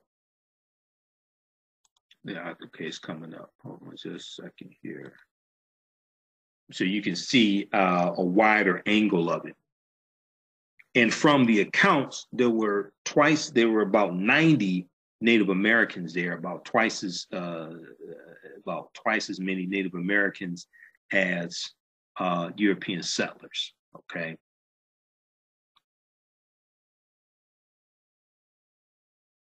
All right, so let's continue. I'm not sure why this isn't coming up. All right, so sharing the first Thanksgiving meal in 1621, the Indians referred to so generically are the ancestors of the contemporary members of the Wampanoag Nation.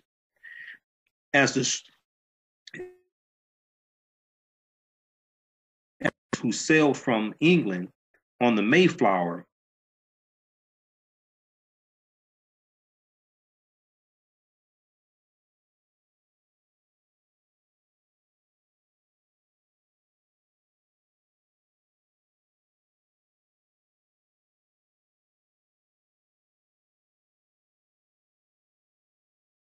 and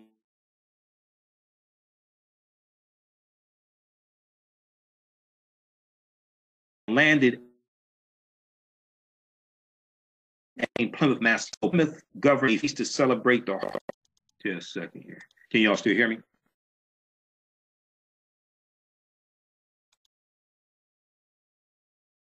Hold on just a second here. It's just freezing up on me. Stand by.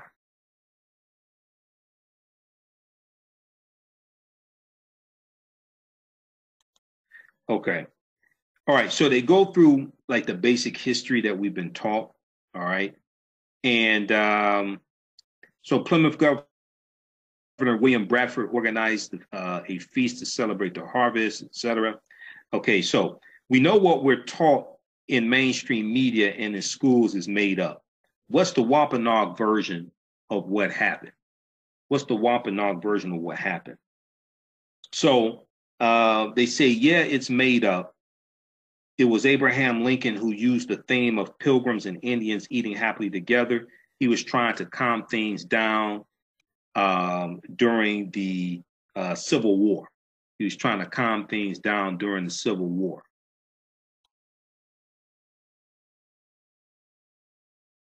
So it was a political thing, they asked. And this article was written by Gail Curry, okay?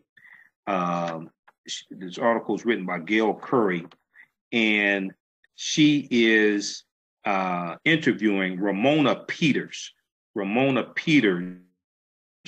of the Mashpee Wampanoag tribes, tribal historic preservation officer. That's who she is. She's interviewing Ramona Peters, okay? Let's see if I can close this out. All right.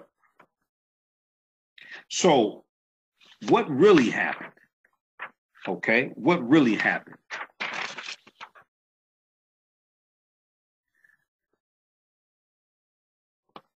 All right, so they in the colony they elected an official while they were still on the boat. When we look at the Mayflower, okay, let's see here.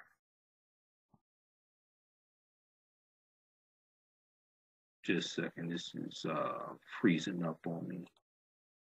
Okay, so they elected those on the Mayflower elected official while they were still on the boat. They had their charter, okay.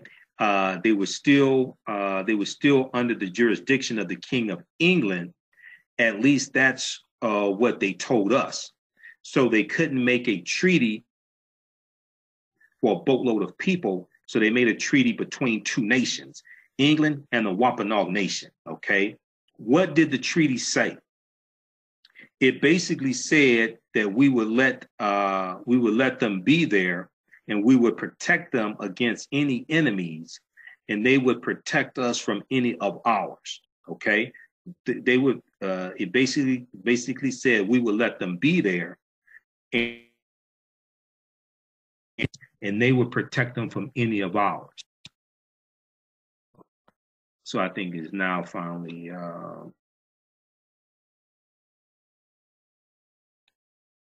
All right, how's everybody doing? Hotep. Hey, this is Michael Imhotep, founder of the African History Network, host of the African History Network show. And we are back for part 2. Had some technical difficulties, broadcasting part 1 at the end. And this is part 2, dealing with Thanksgiving is a National Day of Mourning for African Americans and Native Americans, okay? AKA Misgiving Day. All right, so how's everybody doing?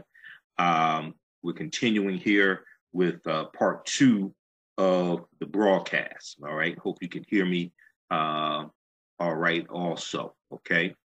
All right, share this broadcast on your Facebook page, invite your friends to tune in as well. Okay, so at the end of part 1, I was dealing with an article from Indian Country Today Media Network.com, Indian Country Today Media Network.com. And this article deals with what really happened at the first Thanksgiving, what really happened at the first Thanksgiving, okay? And we're going to share this here on our Facebook page once again, okay? And everybody share this broadcast and go back and watch part 1 also, okay? Because this information is going to blow you away. Hope everybody's doing well. All right. Okay, so we dealt with some of the myths about Thanksgiving and the history of Thanksgiving, especially the first Thanksgiving, what people perceive as the first Thanksgiving in 1621. All right, so for this article, they interviewed Ramona Peters, okay? And Ramona Peters is Native American, and she is with the Mashpee Wampanoag tribes, and she is the tribal historic preservation officer. And the Wampanoag tribe is the Native American nation, Native American tribe that was there in that area in Plymouth, Massachusetts, where the Mayflower landed, okay? And Squanto, who was the Native American who taught them how to fish and plant corn and things like this, he was a member of the Pawtuxet tribe, but the Pawtuxet were a smaller group, a smaller nation of the Wampanoag, okay? And it's going to be the Wampanoag that they make this, that they make a treaty with also, all right? Okay, so the question was asked to Ramona Peters. We know what we're taught in mainstream media and in schools is made up. What's the Wampanoag version of what happened? Okay. And Ramona responded, she said, yes, it was made up. It was Abraham Lincoln who used the theme of pilgrims and Indians eating happily together. He was trying to calm things down during the Civil War when people were divided. It was like a nice unity story. So it was a political thing. Ramona responded, yes, it was public relations. It's kind of genius in a way to get people to sit down and eat dinner together. Families were divided during the Civil War. So keep in mind that the first national annual celebration of National Day of Thanks, what we call Thanksgiving, took place in 1863 to be a national annual celebration. And this is during the Civil War. This was in a proclamation from Abraham Lincoln, okay? So the question is asked, what really happened? What really happened in 1621, okay? All right, what really happened? All right, and how you doing, Brenda and Koya? How's everybody doing, okay? And those in the Detroit area want to remind you that Friday, November 23rd, Black Friday, I'll be at the Charles H. Wright Museum of African American History, 9 a.m. to 7 p.m. for the Black Friday Marketplace, 9 a.m. to 7 p.m. for the Black Friday Marketplace. It's free and open to the public. There'll be a number of African American-owned vendors there. You can recycle your dollars with African American-owned businesses. Visit our website, AfricanHistoryNetwork.com, for more information, AfricanHistoryNetwork.com, okay? All right, so what really happened? So Ramona Peters said that we made a treaty. We made a treaty.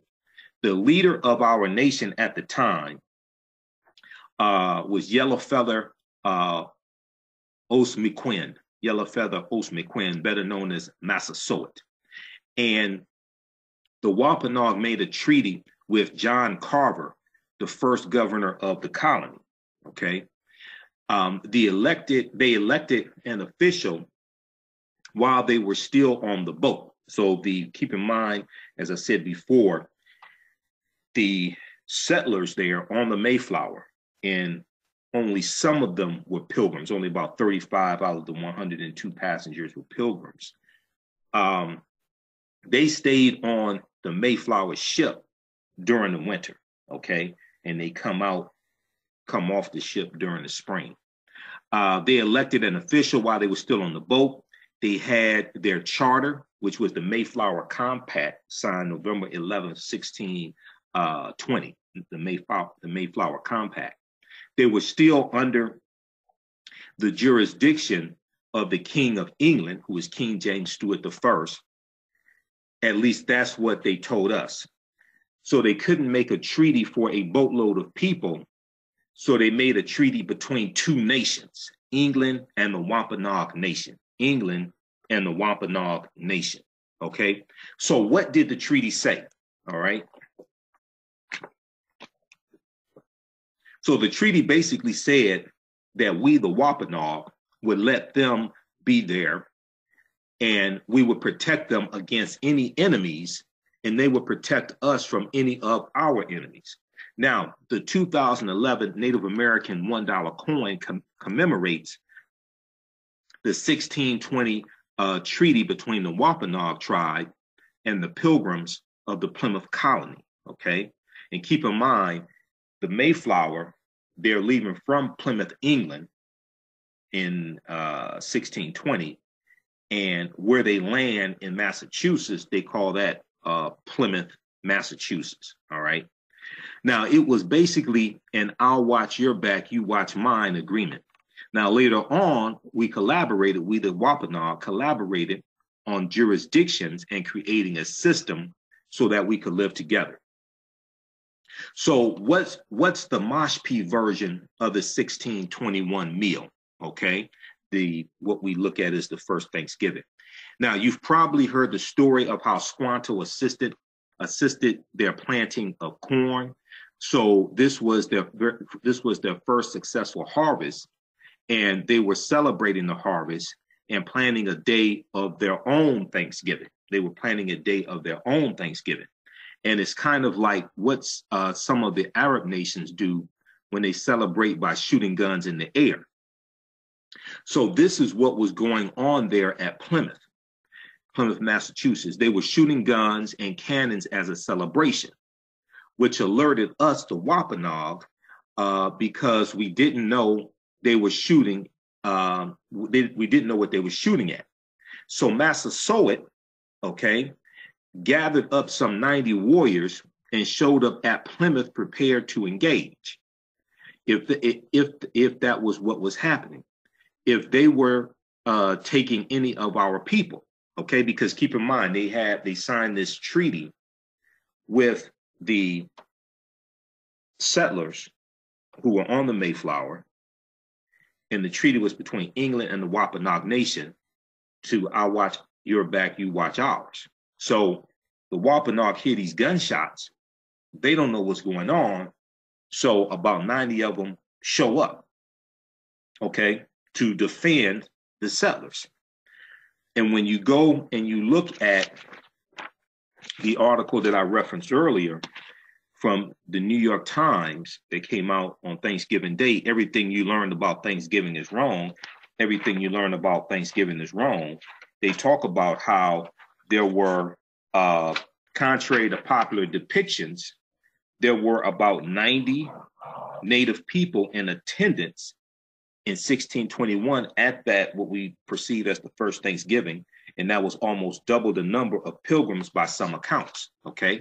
So then you look at what Ramona Peters is explaining what happened from the Native American perspective, from the Wampanoag perspective, and she talked about Massasoit gathered up some 90 warriors and they showed up at Plymouth prepared to engage, okay?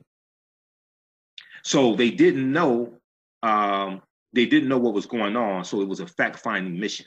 Now, when they arrived, it was explained through a translator that the settlers were celebrating the harvest.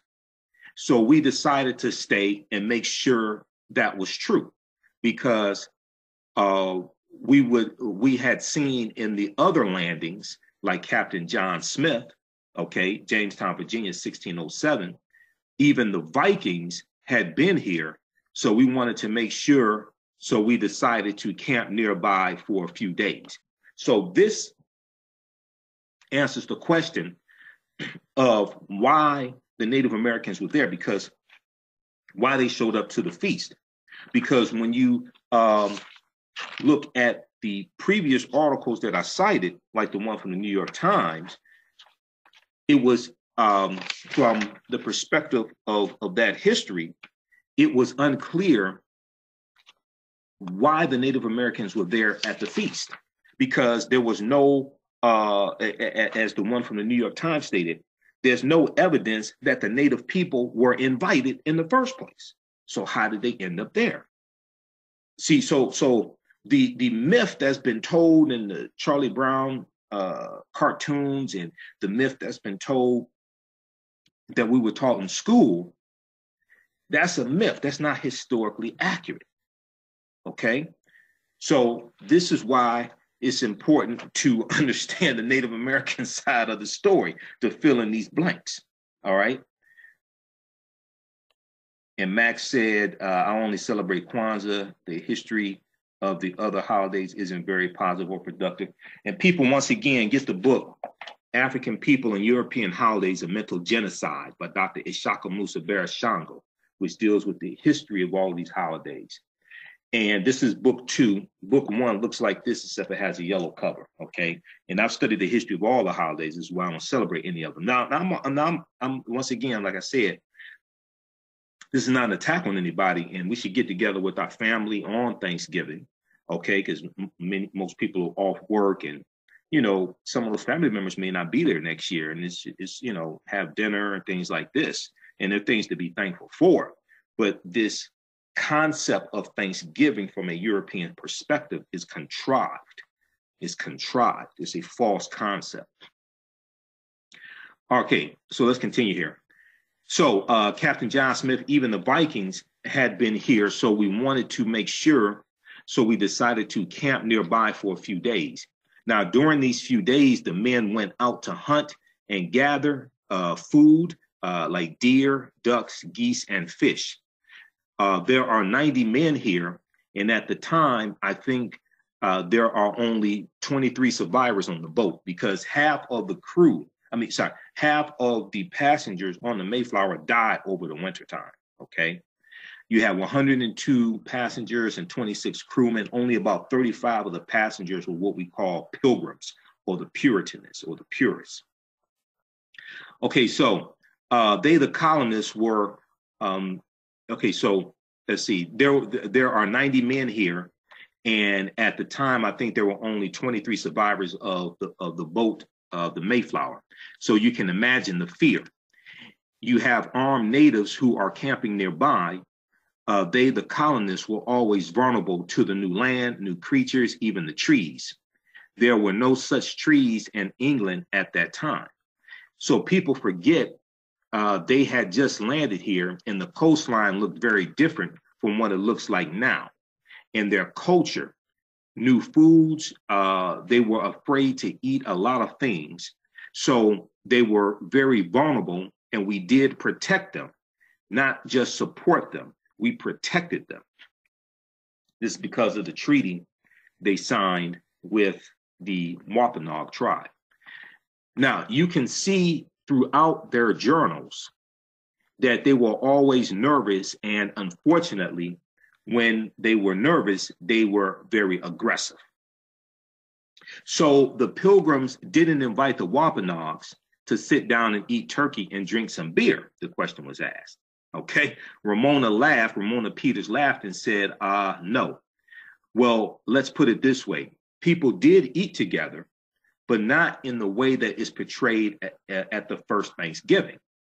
It was our homeland and our territory, and we walked all through their villages all the time. The differences in how they behaved, how they ate, how they prepared things was a lot for both. Okay, was a lot for both cultures to work with each other. But in those days, it was sort of like today when you go out on a boat in the open sea and you see another boat and everyone is waving and very friendly. It's because they're vulnerable and need to rely on each other if something happens. In those days, the English really needed to rely on us, and yes, they were polite as best they could be, but they regarded us as savages nonetheless. And in their journals, they wrote about this. They wrote about calling the natives savages and heathens and things like this.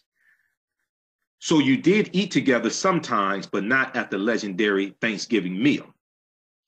The response is no. We were there for days. And this is another thing. We give thanks more than once a year in formal ceremony for different seasons. For the green corn Thanksgiving, for the arrival of certain fish species, whales, the first snow, our new year in May. There are so many ceremonies, and I think most cultures have similar traditions. Now, it's important to understand, and Dr. Shaka Musa Barashango talks about this in African People and European Holidays and Mental Genocide, that traditionally in African societies, we spend about 1/3 of the year in celebration of different types of rituals, different types of ceremonies, different types of celebrations. We spend 1/3 of the year in celebration.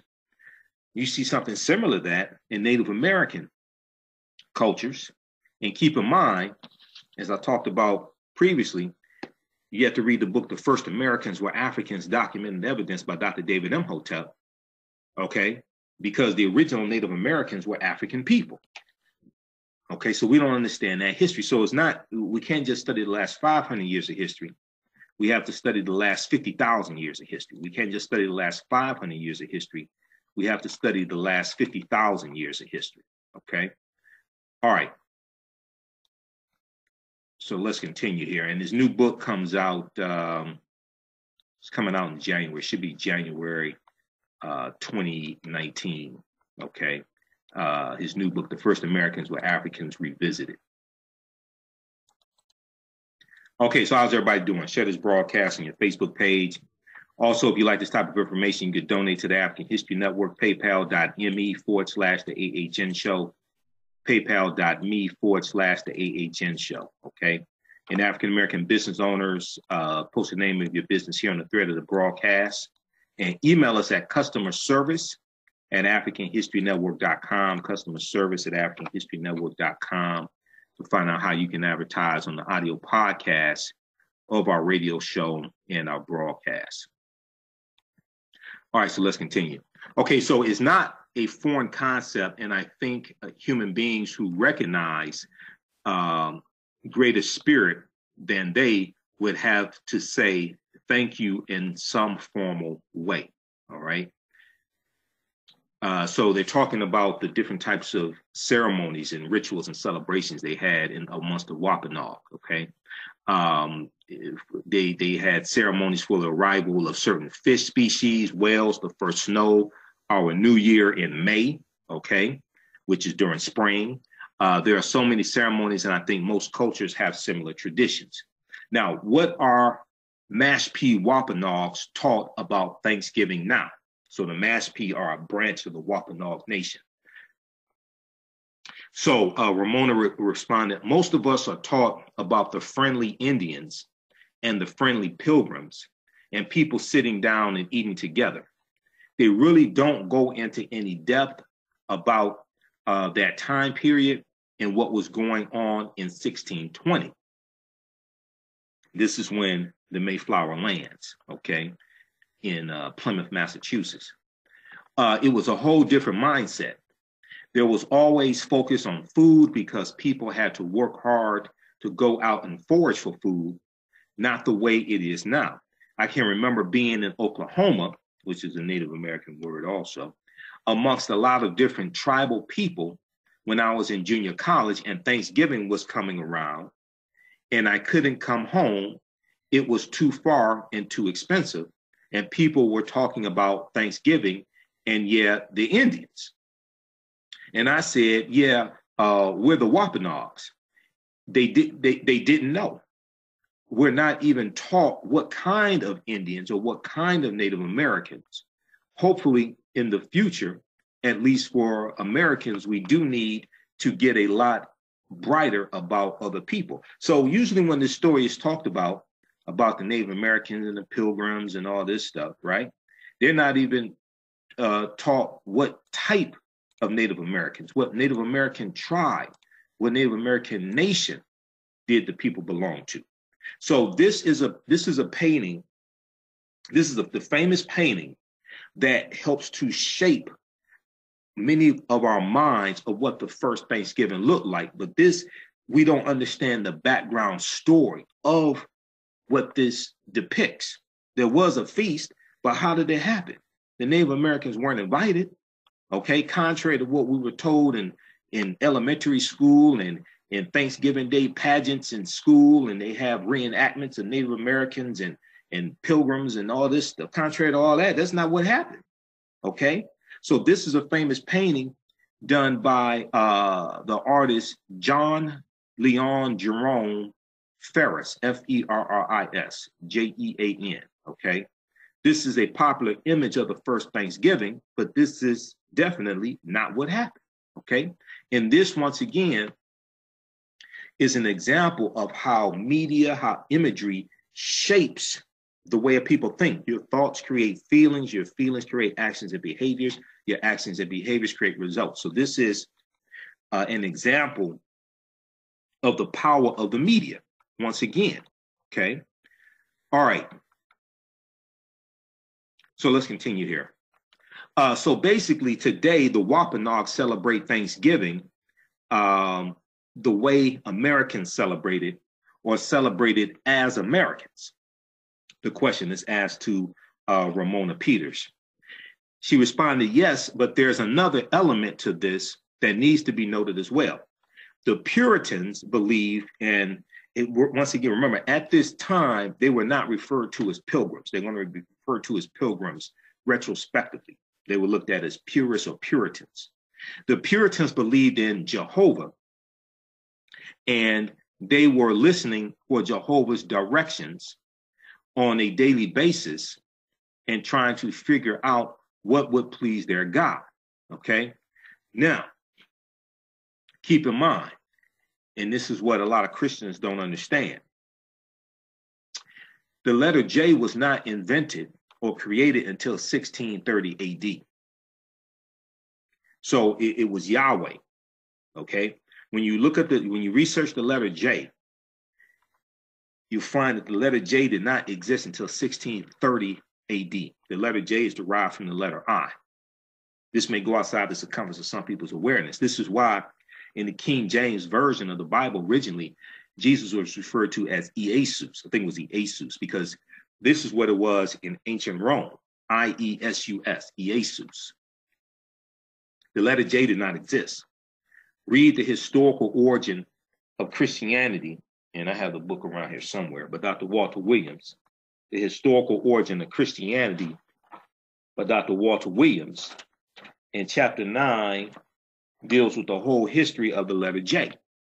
Chapter 9 of this book deals with the whole history of the letter J, okay? Letter J didn't exist. Now, this may go outside the circumference of some people's awareness. When you look up the the name Jesus, okay, that's the anglicized version coming from the Latin Iesus.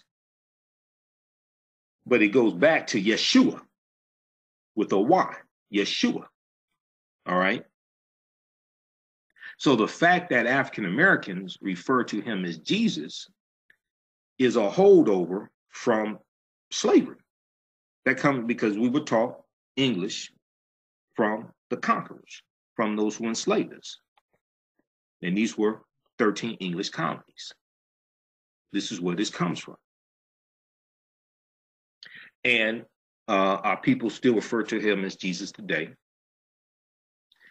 This may go outside the circumference of some people's awareness, which deals with us being taught to see reality through the eyes of Europeans, as I talked about before. This is why we have to take our minds back. Bantu Stephen Biko, one of our great South African freedom fighters who died in 1977, he was portrayed in the movie Cry Freedom that came out in 1987 by Denzel Washington. Bantu Stephen Biko said the most potent weapon in the hands of the oppressor is the mind of the oppressed. The most potent weapon in the hands of the oppressor is the mind of the oppressed. So far, Americans, for the most part, there's a Christian element to Thanksgiving. So formal prayer, and some families will go around the table and ask, what are you thankful for this year? In Moshpee families, we are making offerings of tobacco. For traditionalists, we give thanks to our first mother, our human mother, and to Mother Earth. Then because there's no real time, to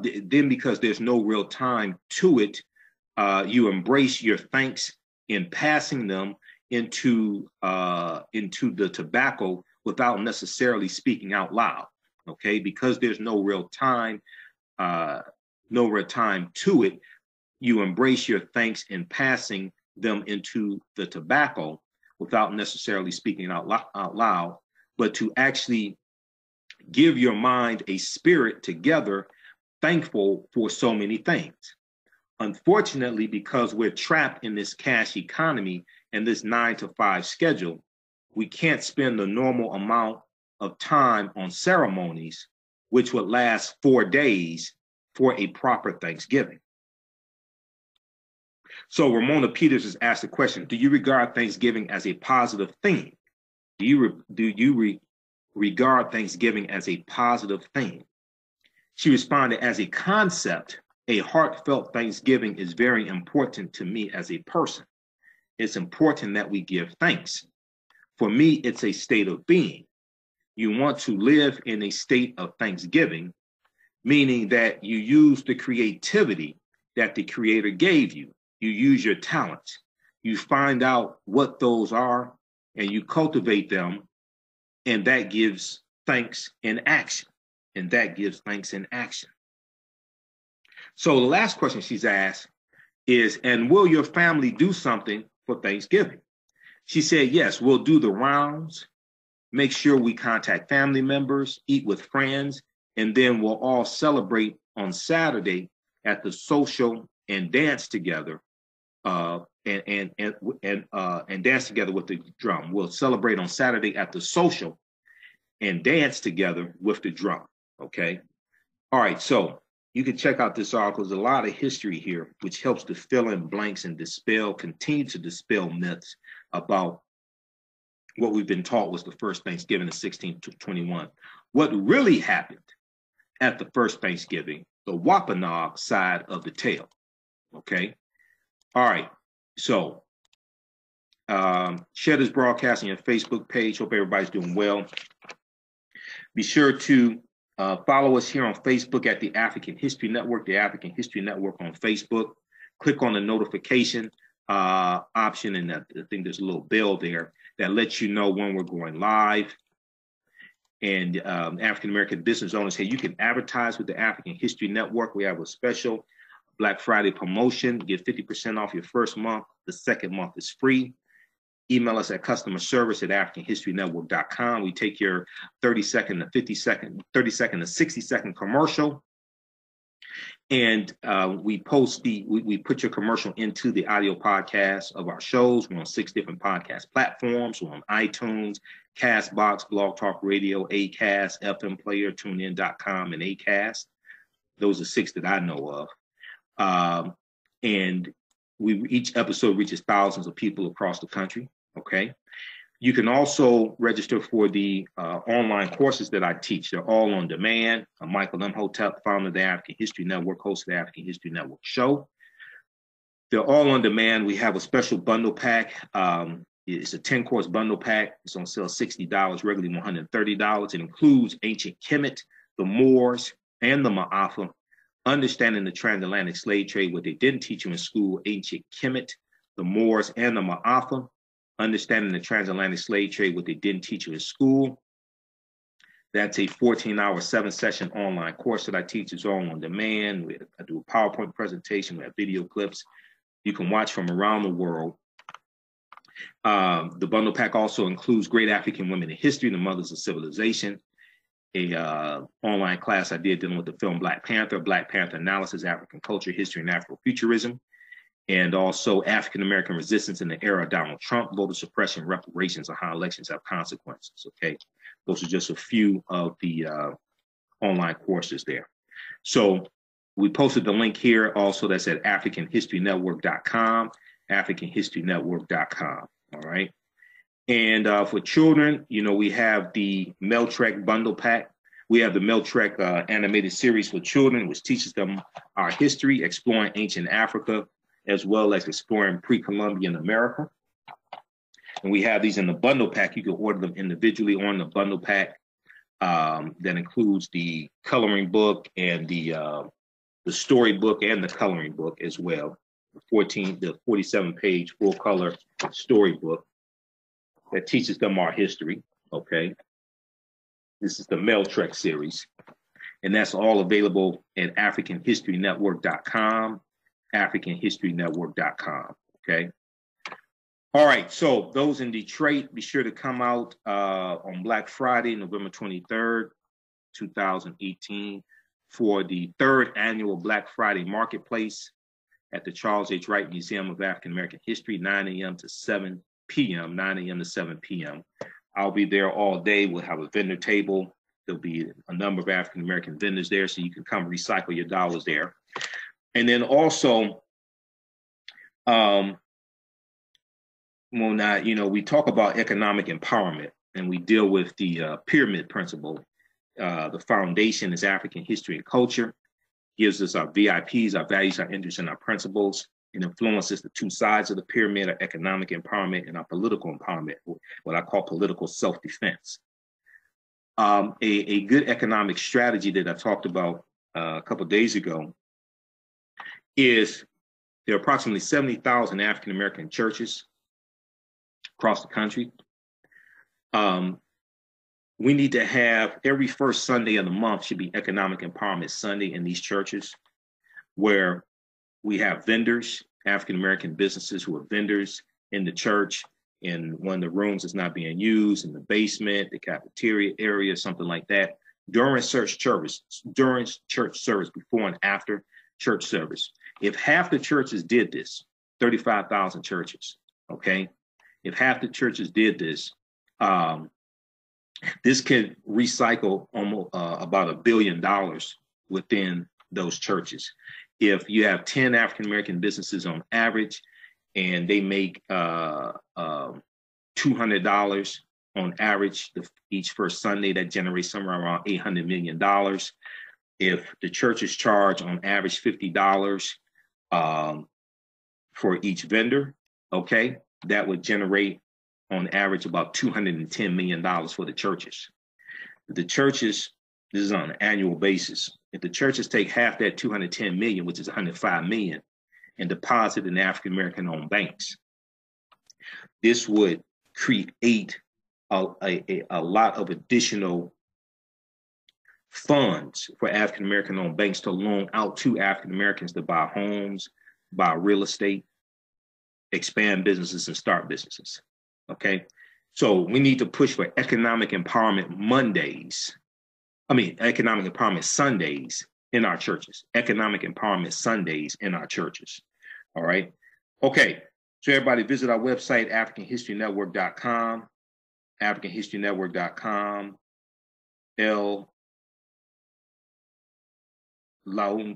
Lakun Ra said, wow, that's a great idea. Vendors during church service, African American owned businesses, because they have church bazaars periodically. They have church bazaars, but do this the first Sunday of the month. The reason why the first Sunday is because many African Americans in many of our communities have more money the first of the month than they do the end of the month. Okay, so have the economic empowerment Sundays the first Sunday of each month. All right. Okay. All right. Look, we have to get out of here. Hey, remember at the African History Network, we focus on educating, empowering, and inspiring people of African descent throughout the diaspora and around the world, because right now it corrects wrong behavior.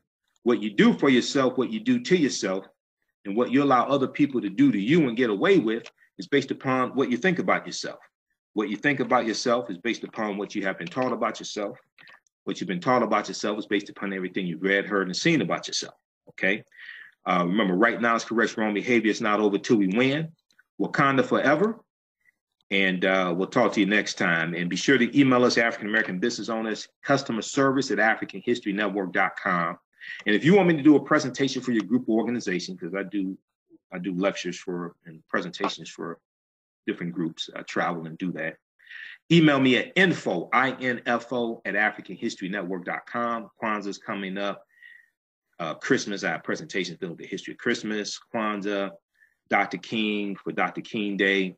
Malcolm X's birthday is coming up May 19th, African American History Month.